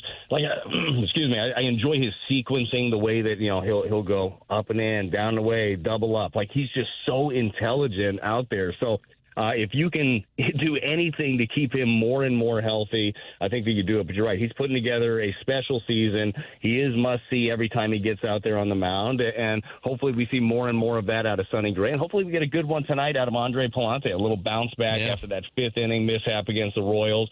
And that'll be an interesting one to look at when you look at, first of all, just this Cardinal pitching staff. Talked about how they don't miss a lot of bats. The Blue Jays don't strike out. I think they have the lowest strikeout rate in baseball. Andre Palante on the ground a ton. He's got his highest ground ball rate right now of his career. Blue Jays are not on the ground, like, very often at all. I think third or fourth fewest. So it'll be an interesting matchup between those two. But I look for Palante to bounce back. Should be a fun one. Brad Thompson with us every Monday here on TMA as the Cardinals look to continue the momentum, taking on the Blue Jays this evening, and then a test in Milwaukee to wrap up the week. BT, always enjoy the conversation. Thanks so much for the time this morning, man. All right, guys, thanks for having me. I'm going to go get a breakfast hot dog. Yeah, I think that's the right thing to do. He's going to go get a breakfast hot dog over at Nipper. Brad Thompson with us here on the Callier and Thompson phone lines. And Doug Bills Holes is the one who pointed out they're giving away breakfast hot dogs at Nipper. Well, I'm Googling Nipper. Here we go. Whenever they give away free food, the walruses are there's going to be a lot of chum in the water. You call it chum in the water? Mm-hmm. Sounds like a grease missile, Jackie, doesn't it? A breakfast hot dog's got to be a grease missile. By the way, I just typed in Nipper, St. Louis, and the AI answer could refer to multiple people, including Nick Nipper. Baseball. Nipper. Who was that name? Nick Nipper, a baseball player for Lindenwood University. Or Chris Nipper, also a baseball player for Lindenwood. The Nipper brothers, Doug. Al Nipper, who we mentioned, is in the Missouri Sports Hall of Fame. Wow. Family Hazelwood Nipper. West. He was Hazelwood West. Nice who's on that? Who's on that Mount Rushmore? Got to be Kyle McClellan, Matt Weiner. Matt Weiner's Hazelwood West? Hazelwood West. Al Nipper, Matt Weiner, Kyle McClellan. Think about it. Yeah, fill in the Mount Rushmore of Hazelwood West with your text. I don't know of any others. I got some more. Tom Sandoval. Oh, Tommy Sandoval. Devin Williams. Oh, yeah. He went to CBC and then switched to Hazelwood Devin West. Williams probably got to be on there. There you go. There you go. Yankees closer. Okay. For the moment. I am never flying again. Public planes are a good reminder of just how wide the average American is. That's from Mr. Licks, and I guess he's flying commercial today and not happy about it. Well, yeah, the average flyer is rather heavy. Is that right? The average flyer is heavier than the average American is pretty heavy. Pretty darn heavy. Hey, guys, the Nipper brothers went to St. Raphael's. Thanks. That's from Big Pop. I don't know where they went. Is that where they went? They may have. Come on, Martin. Al Nipper was at one point the pitching coach for CBC. That's in the St. Charles Illini. How much Nipper information are we getting just because Bill's Holes found out that they were giving away breakfast hot dogs at Nipper? Was that true? He was that pitching coach for CBC? I believe that's correct. Wow. I believe we covered the Al Nipper category fairly well, and then we moved on to Nick Nipper. Guys, win one for the Nipper. But it all started with the breakfast hot dog, and I cannot find out. Do you think it was a typo, Tim? I think they were at Knifer Middle School eating grease missiles. Doug, did you go to Knifer? No. Did you go to Nipper? No. Did you go to North Kirkwood? I did. Yes, and they never gave out free breakfast hot dogs ever. He's mad about hot dogs. Schools, there's no chance school's in session. No, so what are they doing giving out breakfast hot dogs? Tim, AI tells me there's no Nipper restaurant in St. Louis. You might be thinking of Peacemaker. Peacemaker? Why am I thinking of that? Hey, I want to tell everybody something real quick. They've got that Peacemaker in downtown Kirkwood now, Doug. I don't know if you've hit it. It seems like that might be something that you've hit. With the forehands. Oh, my God. Yeah. It's just the greatest. A couple times. I'll meet you over there. Let's do it. I think the fries are crinkle cut, but I could be off on that. Either way, you can get the lobster roll. But the wings they have there are the bee's knees. It's a sneaker play with the spices, which are nices. They're almost kind of like thank you. They're kind of like the dirty wings at Obie Clark's. Sneaker play, Peacemaker wings. Wash it down either with a hot dog or a libation of your choosing on a beautiful afternoon in Kirkwood. No Yola, just telling you another recommendation. Can you bring your own breakfast hot dogs that you got earlier in the day? I think so. Yeah, if you get Ask him to put them on the grill, warm them up a little bit, run them to the microwave if you would. The Peacemaker forehands in Kirkwood is the bee's knees. That's from St. Charles. That's just how they're all going now. St. Charles. Why? 224 friends are talking about it in the YouTube chat, youtube.com/TMASTL. It is the witching hour here, and that means Martin has to head to onboarding. 10 o'clock hour coming your way with the Design Air Heating and Cooling email of the day, the morning after at InsideSTL.com. We will see you tomorrow, Martin, and we'll bring the heat is what we'll do. Okay. Jackson's got wonderful questions stored up for the 10 o'clock hour, such as this one, Doug, and this is, or would this be stepping on the dossier? No, that's fine. Okay, I'd like to hear it then. Do you think that the St. Louis tradition of kids telling jokes to people on Halloween to get their candy has improved kids' self-confidence and taken away some anxiety from public speaking? Well, don't answer it. Okay, let it marinate. Yeah, let it marinate over the break. I bet Martin might stick around now from onboarding to. I like a good marinade. Yeah. Jackson's been a little quiet. I think he's ready to emerge in this 10 o'clock hour. Have I been quiet? Just the last hour, so it's okay. Well, we've had two people in. One where I didn't have a mic. The other, let BT cook. I guess if I say, how come you didn't say much? And your answer is, I didn't have a mic. Right. That's a pretty good response. Yeah, this is kind of the only. Asked and answered. Yeah. And then Don PP is in the YouTube chat, brought to you by Michelob Ultra. He says, I'm out of the email writing business. KG is a horse's ass, but he's not here. Oh, wow. Why? Where's Chairman? Is he doing a sound story? Yeah, he told me I had to leave at 9. Okay, God bless. He's got sound story responsibilities. So then the filter will be Jackson today? Yeah. Daddy's back. Now, will you filter anything or just back. let it flow? Oh, I filter. Oh, do you? Yeah. Okay. All right, email in. Different filter this week. The morning after at InsideSTL.com. Still a united front. I would say anything Chairman filters, I would likely filter as well. You go. The morning after at InsideSTL.com. This is the morning after. It's presented to you by Brown and Crouppen, 101 ESPN.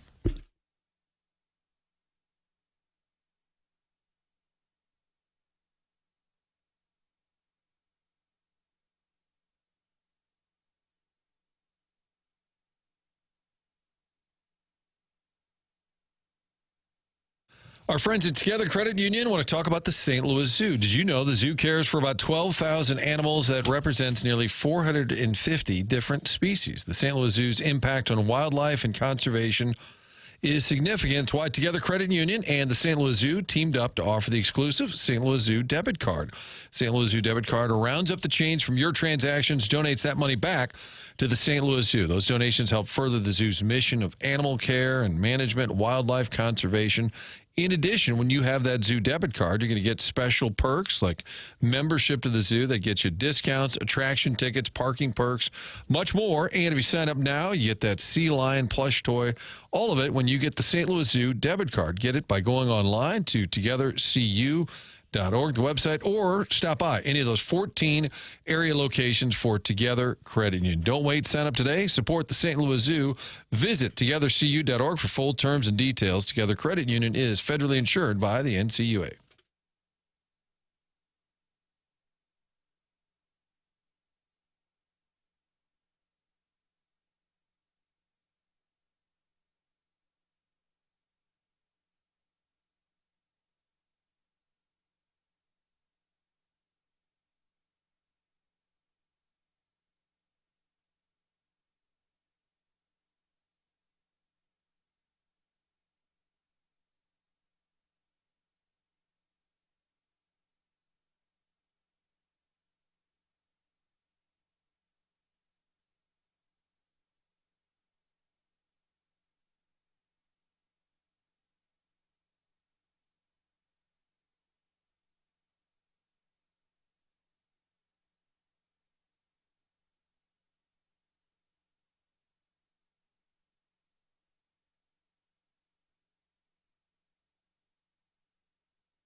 Moneyball?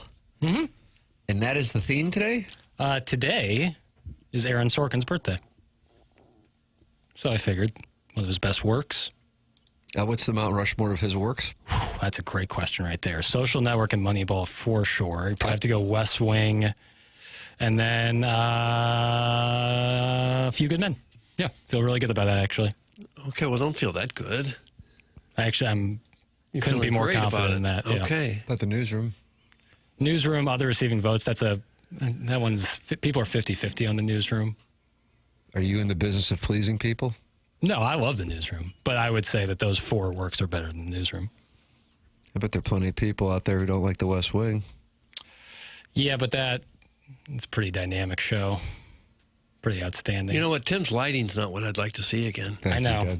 I think I could. I wonder what's going on there. Here, give me a second. There's a part of me that wonders if you and Martin and Jackson got together and are like, Tim's too hot. Let's bring him down. In this case, I don't think it's the physical lights in this. It's the camera. In the studio. It's the camera settings. The iris. Right. Jackson, can you adjust the iris on my camera? Thank you. I tried The earlier today. J.C. Penney chat support is active talking about it. I think that did something a little bit there. But I did try adding iris, and it wasn't really doing much. How about subtracting the iris from what I got? I'm still on fire over here. I think you look good. You can watch this all take place at youtube.com/TMASTL. Subscribe to the TMASTL YouTube channel. Jackson's question, Doug, in the Stiefel dossier is the following. Do you think that the St. Louis tradition of kids telling jokes to people on Halloween to get their candy has improved kids' self-confidence and taken away some of the anxiety of public speaking/speaking with confidence? I would say no. That's my answer. Jackson, no. this came up on QFTA, the Tim McKernan Show podcast, and somehow this topic came up, did it not? And It absolutely that'd did. be good for the Stiefel dossier. Yes. That's where it originally came about. Yeah, I don't know. I just thought that getting in that practice of like, okay, you want something, it's Halloween, you're with your friends. Well, you got to earn it a little bit, tell a joke. It doesn't have to be funny or even good, but you have to say it, speak confidently when you do it. And I think it instills in kids that it's okay. Like you can speak to adults with confidence. And I think there might be something there. I don't know. I thought about it the other day, and I was like, I actually think that's a really cool tradition we do here because I do think it helps kids get over some anxiety of public speaking. Well, public speaking and just talking to an adult are kind of two different things. But when you're 7 years old, yeah, I think it's helpful that they speak to an adult that's not their mom and dad for a few seconds. Right, and it's like a Pavlovian thing. Like you do it, now you get candy. Yeah, I guess. You don't seem too moved by this theory. Well, I don't know that it has a huge effect on a kid. I think most kids probably do it and then run off to the next house and forget they ever did it. But Jackson was saying that he's a great public speaker, and he attributed it to trick-or-treating. Well, I don't know. Really, I always liked it. It was like I relished that moment. That's so surprising to me. I'm not saying the cause and effect, which I think it's worthy of really delving into, but you just don't strike me, and this isn't a shot at all, you just don't strike me as like a public speaker. No, far from the truth. I love it. But you can own a stage, huh? Oh, and high school and college. In high school, I took a public speaking class as a freshman that was mostly full of juniors and seniors, and I relished every opportunity to get up there. Really? Because a little chip on my shoulder, What was your chip on your shoulder about? Well, I'm a young cat, and I like if I got a laugh out of people, that was like my fuel. So what were you up there talking to the seniors about? Public speaking? Yeah. I think I did a speech on trains or something. Oh my word. I don't know. I think a whole lot of people in this town walked around telling jokes for Halloween, and then the first time they ever got up in front of a crowd to speak, they were so terrified. I'm not saying it's foolproof. I'm just saying it starts planting the seed. The breadcrumbs are laid. But I don't know. I think the value could come in feeling a little more comfortable to talk to your adult neighbors. Sure. People like that. Right. I think that there's positive byproducts of it. Yeah. I think it's a cool tradition we have. I do too. Yeah. There doesn't seem to be much point to it, just to walk around and we throw you candy and never talk to the kids or right. ask where they live or yeah. what they're dressed up as. Sure. earn your stripes. This is the worst question in the history of mankind. Well, I don't know. I don't know. I actually feel pretty strongly about this. You felt good about it. Yeah. I'm not going to be thrown off this. Jackson's a narcissist. This is adolescent shaming. That's from Doug's Soggy Waffles. I don't follow, but I appreciate the feedback. Speaking of my parents' child custody court hearing really helped with my public speaking. That's from Philip Seymour Doffman. Probably a lot to unpack there, if I had to guess. The only thing that helps with public speaking is to do it a few times and to be extremely prepared for what you're going to talk. Yes. But not reading off something.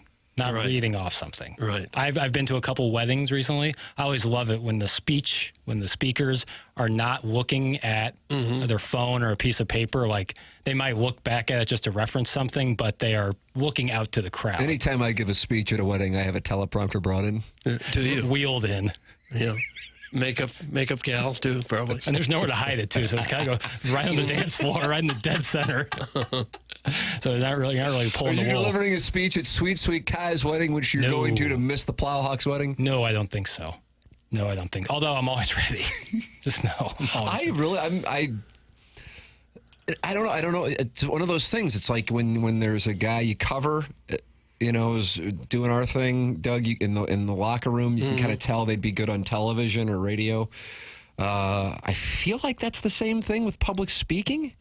And I'm not saying I would think you would be bad. It just surprises me that you are, you're up there and you're Jack Buck at a banquet in 1987. I will say I haven't had, outside of school, a ton of public speaking opportunities, but a handful. TMA events, and you've had TMA events where there's been public speaking? Well, we got a trivia night or something, and I have to say something or something to that effect, and I never get the fear that I know some people get when they have to talk in big crowds. Oh, it's a huge fear for most adults. I never ever had that. That's when people are asked what their greatest fear is. It's many say public speaking. Yeah, it's not. I've never had that pit in my stomach feeling. Never. Well, that's good. And you attribute that to telling a joke in 2004. Well, if I had to look back at my life, I think that was early practice on public speaking. Yeah. By telling a joke at Halloween. Sure.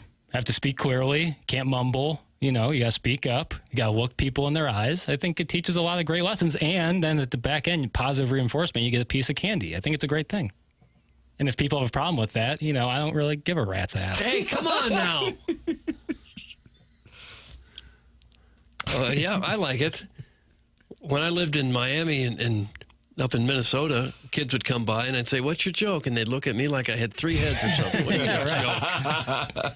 So what am I, Don Rickles? I said, "No, I just want a little joke," and wouldn't get it. Would not get it. They just hold the bag open and expect you to pour the candy in there. I didn't like it.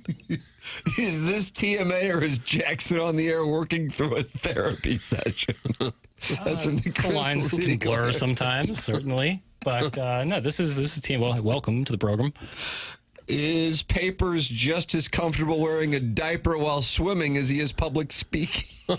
No, everyone. I've talked about this before. Great swimmer. I am a great swimmer. Are you really? Wow, great public speaker, great swimmer. I'm a great swimmer. I put on said flotation device, not a diaper, but a flotation device, really more of a cummerbund, because that's what they required. I could get into that water and swim laps, baby.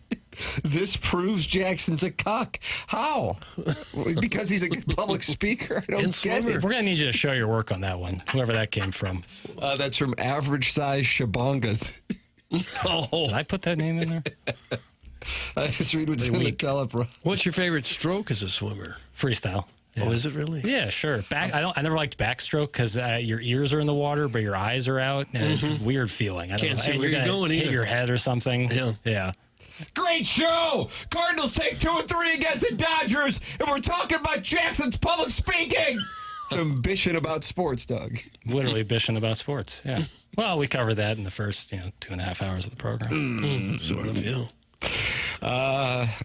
Pele Blanco's on board with your theory. Thank you, Pele. So you have some support. Yeah. There might be something there. Yeah. I think if nothing else, it's a good thing. I think it teaches kids lessons that you don't often learn in practice. You know, you might practice with your parents on speaking to adults, looking people in the eye, enunciating, speaking clearly, but this is like real practice you can do 50 times on a Halloween night, you know? But does it hurt that sometimes their identity is hidden behind a mask? It's true. It's true. They feel a little more bold. Maybe. There's something to unpack there too, Doug. Oh, See, Doug, adding to the theory. Add to this. Maybe we can go another segment with it. Well, it certainly can't hurt. Right. There is nothing worse than a bridesmaid speech. 99.9% of them are absolutely awful and unfunny. That's from Bazooka Tooth 75. And then old Adam Welly says, yeah, my wife did one. It was like an effing book report. Oh. So they're not happy with bridesmaid speeches in the Michelob Ultra YouTubes. They don't have to be funny. It's just kind of a tradition for someone to do that. You kind of expect to hear somebody say something, don't you? The father, the bridesmaid, the best man. Someone's got to say a little something. Brutal first segment in the 10 o'clock hour. That's from Dory Oldsfinker. You're wasting Tim's greatness with this conversation. That's from Don PP. Whatever, man. Whatever. But again, people can show their work and explain to me why. Well, that's wrong, Jackson. I disagree, and then show an example. Then we'd have a real conversation. But just saying I stink isn't really going to do much. Show your work. That's what That's show your work. You can make any argument if you can back it up. You know. You should practice getting the audio right on remotes and uploading a damn podcast. Some Ernie Bjorkman. You're being told what to do now. Yeah, that hurts. But, understandable. The Morning After at InsideSTL.com is another place to express your displeasure. It's presented to you by Design Air Heating and Cooling. The Morning After at InsideSTL.com. This is TMA 101 ESPN.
This is Jackson with the Sports Center update, driven by Johnny Londoff Chevrolet and Johnny Londoff Autoplex. We got ice hockey here on 101 ESPN tonight. Game 3 of the Stanley Cup Final. That series is tied a game apiece with it heading back to Florida. Oilers, Panthers tonight right here on 101 ESPN. Pregame at 6:30, puck drop at 7. That was our Sports Center update, driven by Johnny Londoff Chevrolet and Johnny Londoff Autoplex. See them at londoff.com. Chevy, together we drive. Are you kidding me?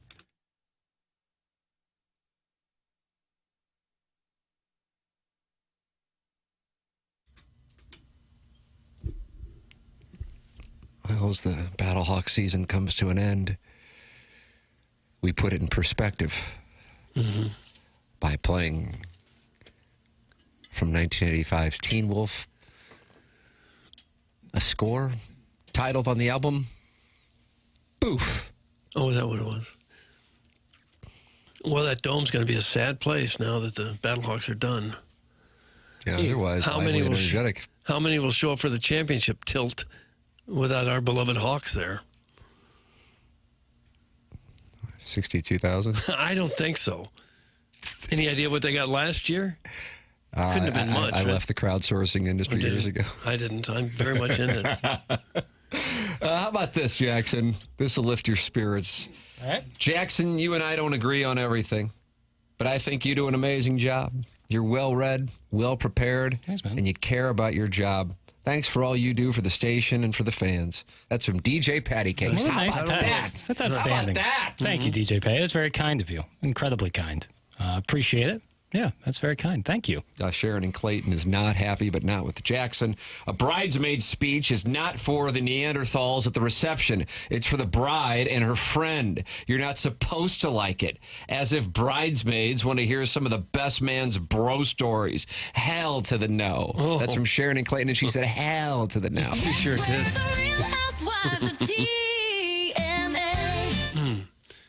She would be the star, I think, if we can get this thing off the ground. I have not gotten the self-made stay-at-home Ledoux mom's email with her audition. I have no. Still waiting. Piddles, don't let these people get you down. Asking about trick-or-treating in June on a sports show makes total sense. Thank you. I hope and pray you keep coming up with these fantastic and thought-provoking questions.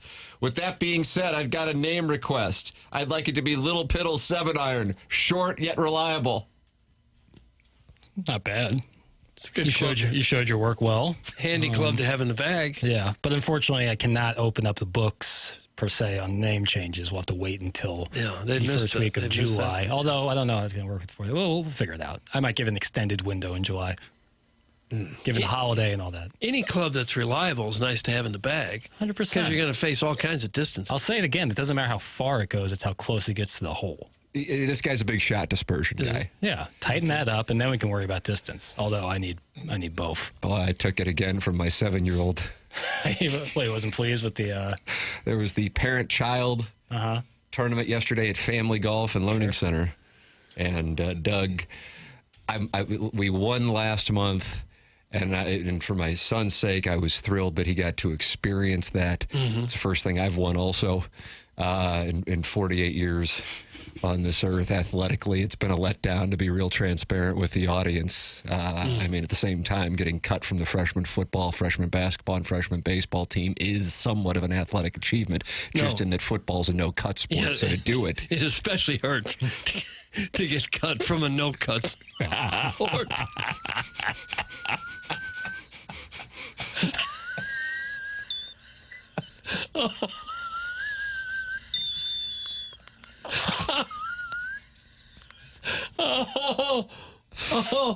I'll go out for football. They won't cut there. No, if I got cut.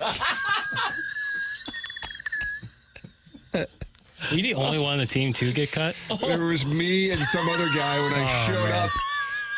And I thought, wow, look at this nerd. And I got my walking papers with him. Oh, man. It's like Animal House where they put the guy, the pledges that they weren't going to take. They took them all into another room. You know, you're with Ahmed.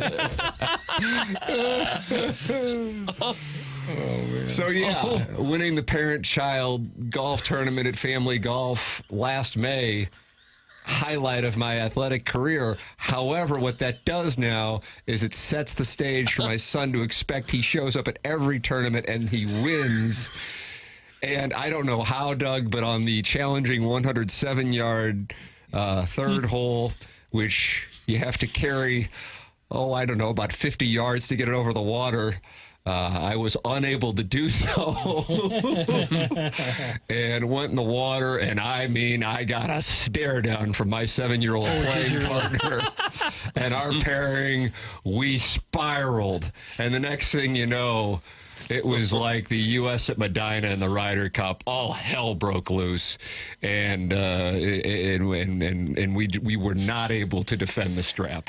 We were not able to defend the strap. And candidly, I could see me getting cucked in the next parent-child tournament, and a separate dad stepping in for me after I was unable to clear the water. And and I want people to hear this. It's a 52-yard carry. Yeah, that's a lot. Thank you. You don't necessarily have a club in the bag for that. That's got to be really tough if you have to have a step-in guy who claims to be the father.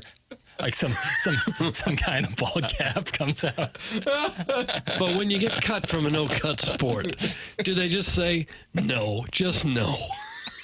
You can't post it because then it would be 2 names left off. I think it was a safety issue. I think it was an insurance liability for the St. Louis U. High Endowment. Yeah. The Backer Memorial. They make up some BS about not enough jerseys, not enough numbers. The last day of tryouts, the coach just said, well, you all made it except that guy.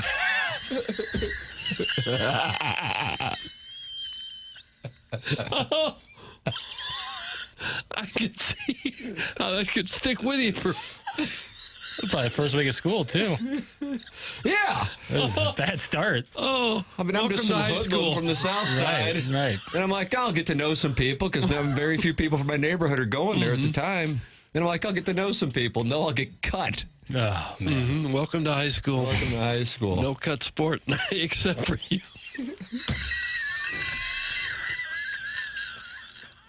We'll make an exception and cut your ass. Jackson, you're snoring over there. I can't help it. When Doug gets going. I can't help myself. I think it's wrong. I think they did you wrong. Thank you. Gary Kornfeld's tortured by it. Yeah. He's tortured by it. I think they stifled the career of what could have been He could have saved your life. a Heisman Trophy winning. Yeah. It could have ended there on a warm September afternoon. Right by the Science Center. I can hear the pain in your laugh, Tim. I'm sorry that happened to you back in the day. That's from Sweet, Sweet Kai. And Jackson will be at his wedding a week from Saturday. Yeah. Cape Cod. Yeah. He was a soccer player. But they did have equipment that fits you and everything, didn't they? They got some from the South County Seahawks. Played out at Afton.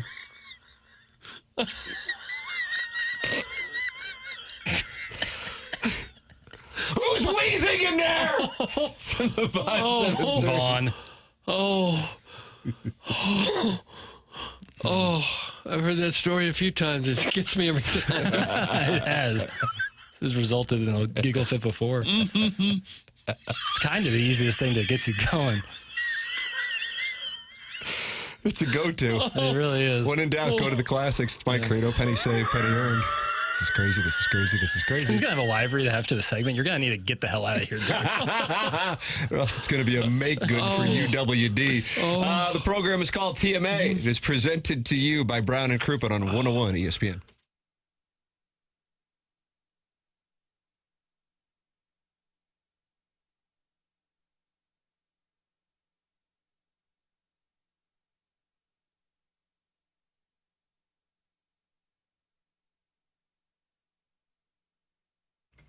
Tim McKernan here, and if you are a homeowner like me, you know how it goes. You work hard for your home, you take pride in it, but let's be honest, it's always something, right? There's always a project that needs attention, and sometimes the big ones, like replacing old windows, get pushed to the bottom of the list. But I'm telling you, this is the time to finally check that box. With Universal Windows Direct, it's honestly one of the easiest decisions you can make right now. They're running their home improvement season sale, and the offer is just too good to pass up. You can get payments as low as just $99 a month, or no payments and no interest for an entire year. And that gives you a full year to enjoy the comfort, savings, and curb appeal before you ever make a payment. And listen, Universal Windows Direct will also come out and do a free window and energy assessment so you can see exactly where your home's losing energy and how much you could be saving. It's pressure-free, super helpful, and honestly, it's eye-opening. So if you're feeling those summer cooling costs creeping up, or you're just ready to give your home a fresh look, don't wait. Give Universal Windows Direct a call. Schedule your free energy assessment and take the first step toward a more comfortable, energy-efficient home. Call 314-334-2522. That's 314-334-2522. Or go to universalwindowsdirect.com. And like me, you'll be saying, I love my windows.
Doug, power rankings are out Monday morning after the Cardinals win.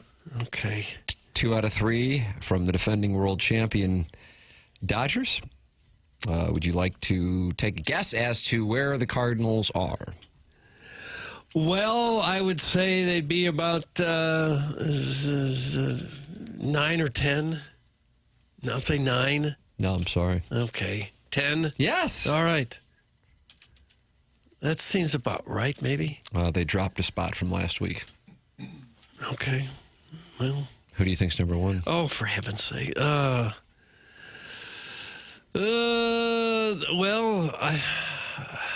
about the Tigers? Yes. Get the best record. Okay. How about 2? How about the Mets? No, I'm sorry. The Yankees? No, I'm sorry. Dodgers? No, I'm sorry. Doggone it. Cubs? Yes. Okay. Then the Mets, then the Yankees, then the Dodgers. It's good to see some small markets. Cardinals at number 10. And this is kind of, you wouldn't have been able to guess this at the beginning of the year, but 26, 27, 28, 29, and 30 are the Pirates, A's, Marlins, White Sox, and Rockies. Shocking.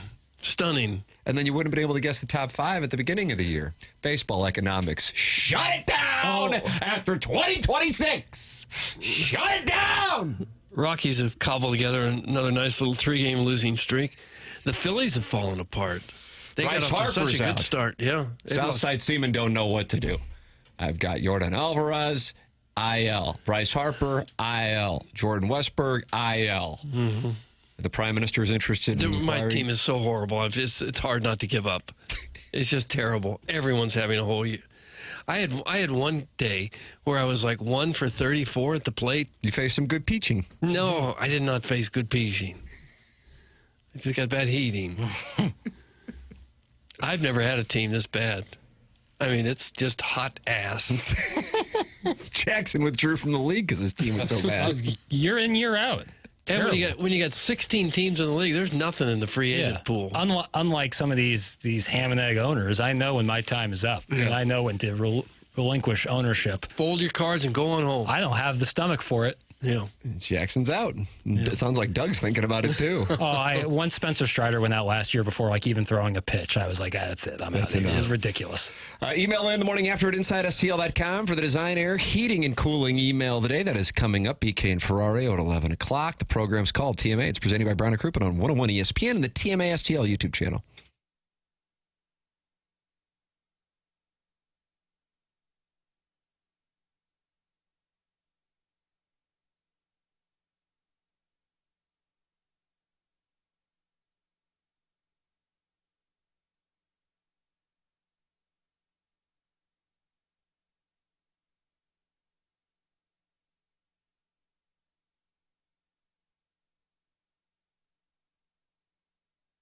Michael's Flooring has been family and locally owned for over 30 years. Michael takes great pride in helping and making sure his employees are happy and make a great living. His passion is flooring. And when you order from him, he wants you to have the best experience for the best price. You can go to igotfloored.com to learn more. Michael's Flooring has 3 easy-to-get-to locations in the St. Louis metropolitan area. They are in Creve Coeur, they are in Darden Prairie, and they are in St. Peters. Michael's passion? Flooring. The customer service, the knowledge from the staff, the passion for doing it right from the installers, that's all part of the business at Michael's Flooring. So whether it be carpet that you're looking for or any kind of flooring, Michael's can hook you up. You can go to igotfloored.com and get 3 samples right now from Proximity Mills. It's Michael's Flooring. igotfloored.com.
Doug, ESPN just came out with their All-Star team projections. How many Cardinals do you think are on the All-Star team? Probably Sonny Gray. No. No? How could he not be? I mean, it's not my fault. Maybe Mason Wynn? Mason Wynn. No. Sounds like Jackson's coming after you now. There's one obvious name. Helsley? No.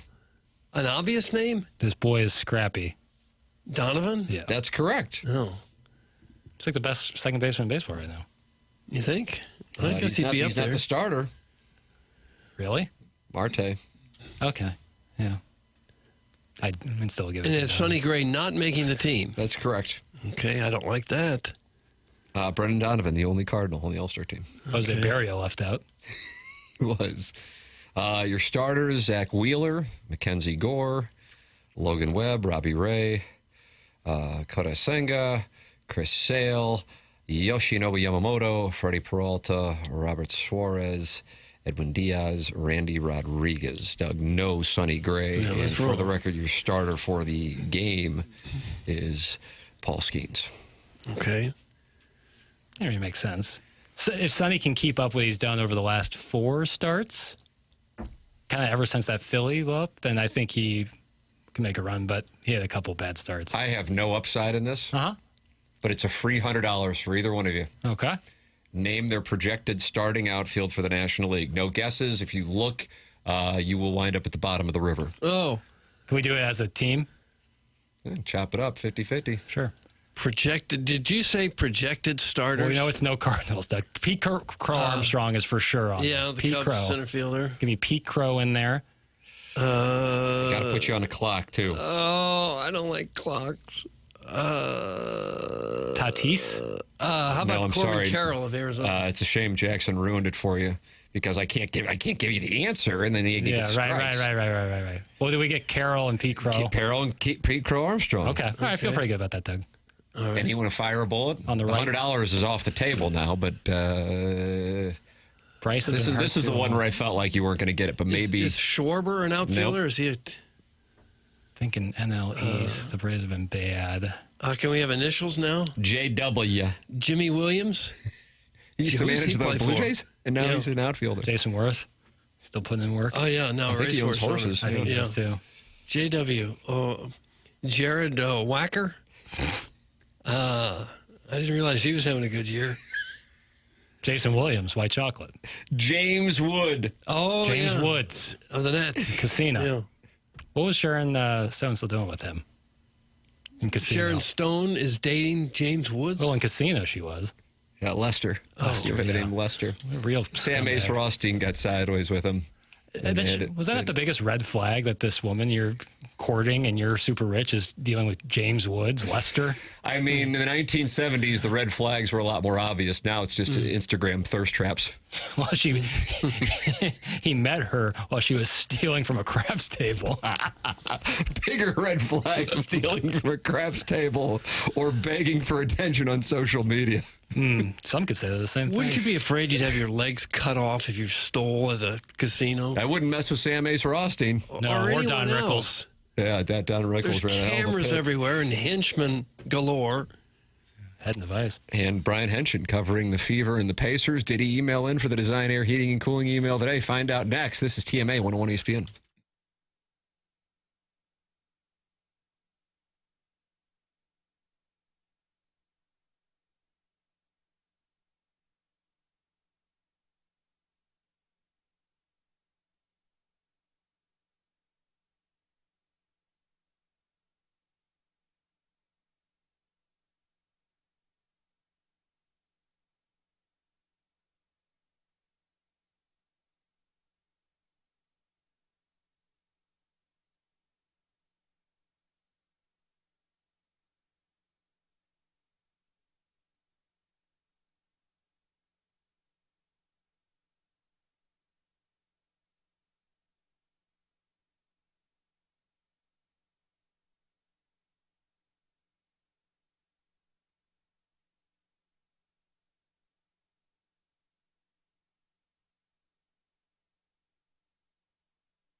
This is Sports Center Update brought to you by Saliga Heating and Cooling. Cardinals back in action tonight, taking on the Blue Jays. 6:45 first pitch. Andre Puente on the mound. That was another Sports Center Update brought to you by Saliga Heating and Cooling, a Daikin heating and air conditioning dealer.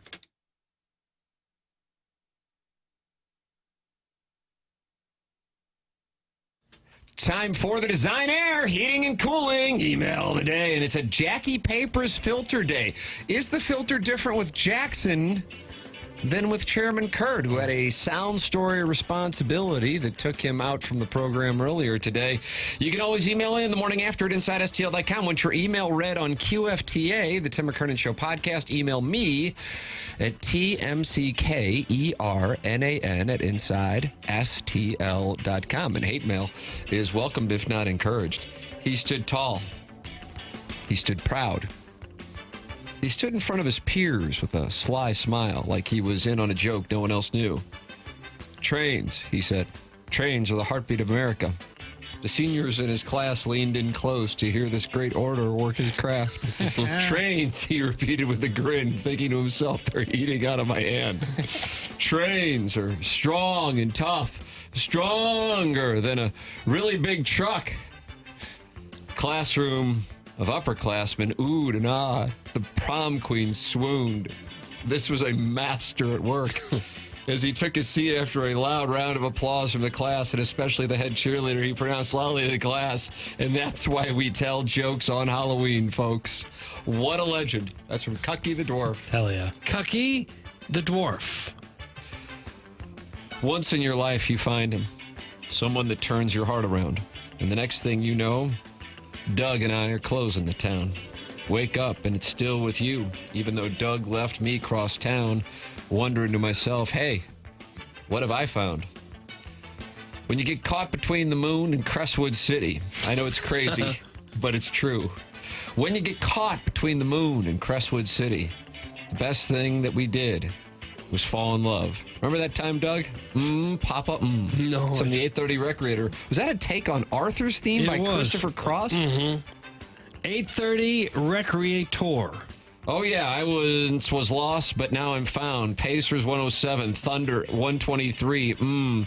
I once was a critic, but now recognize Jackie's the truth. You listen to papers, you make paper. You listen to papers, you make the paper. Plus, he's got a little something called Want To, Doug. Heard of it? Damn it if my second grade boys indoor soccer team hasn't. But above all, he's got a tuft of bitchin' blonde on top. So in closing, all hail cute, precious Tim, and all hail Jackson Burkett with love. That's from Dan, Big and Blonde. Dan, Big and Blonde. And finally, morning boys, as a former lensman and lover of all things Tim, I'm furious when I look at his camera. Tim should never be kept in the dark. I believe the problem is the window behind him being in the shot. The aperture on the camera is likely on an auto setting and working with all the light in the shot. Bright sun outside and low light inside equals dark Timmy and mad me. Oh. Pan the camera left to get the window out of the shot and get our beautiful Tim more centered in the shot. Stop it. Or close those blinds to block the light. But I do not like that option as much because Tim should get some nice sunlight while he works so effortlessly to entertain us all. Gosh. I look forward to seeing our handsome Tim better tomorrow. How's your gong banging wrist, dog? That's from the D-Gen from Jeffco. D-Gen from Jeffco. And that's who we have for the Design Air Heating and Cooling email today. What you got? Well, all four were really pretty good. 830 Recreator especially good. But I'm going to go Cucky the Dwarf. I thought he was the best. I like D-Gen Jeffco. I like Cucky the Dwarf. Cucky the Dwarf is one. The Design Air Heating and Cooling email today when he presented the visual of you talking about trains. Really theater of the mind. How can he not win? BK and Ferrario are up next. For Jackson Burkett, for Chairman Kurt, for Martin Kilcoyne, for my brother Kevin, for Douglas Elvin Vaughn, I'm Tim McKernan. This has been The Morning After, presented to you by Brown and Crouppen on 101 ESPN and the TMA STL YouTube channel.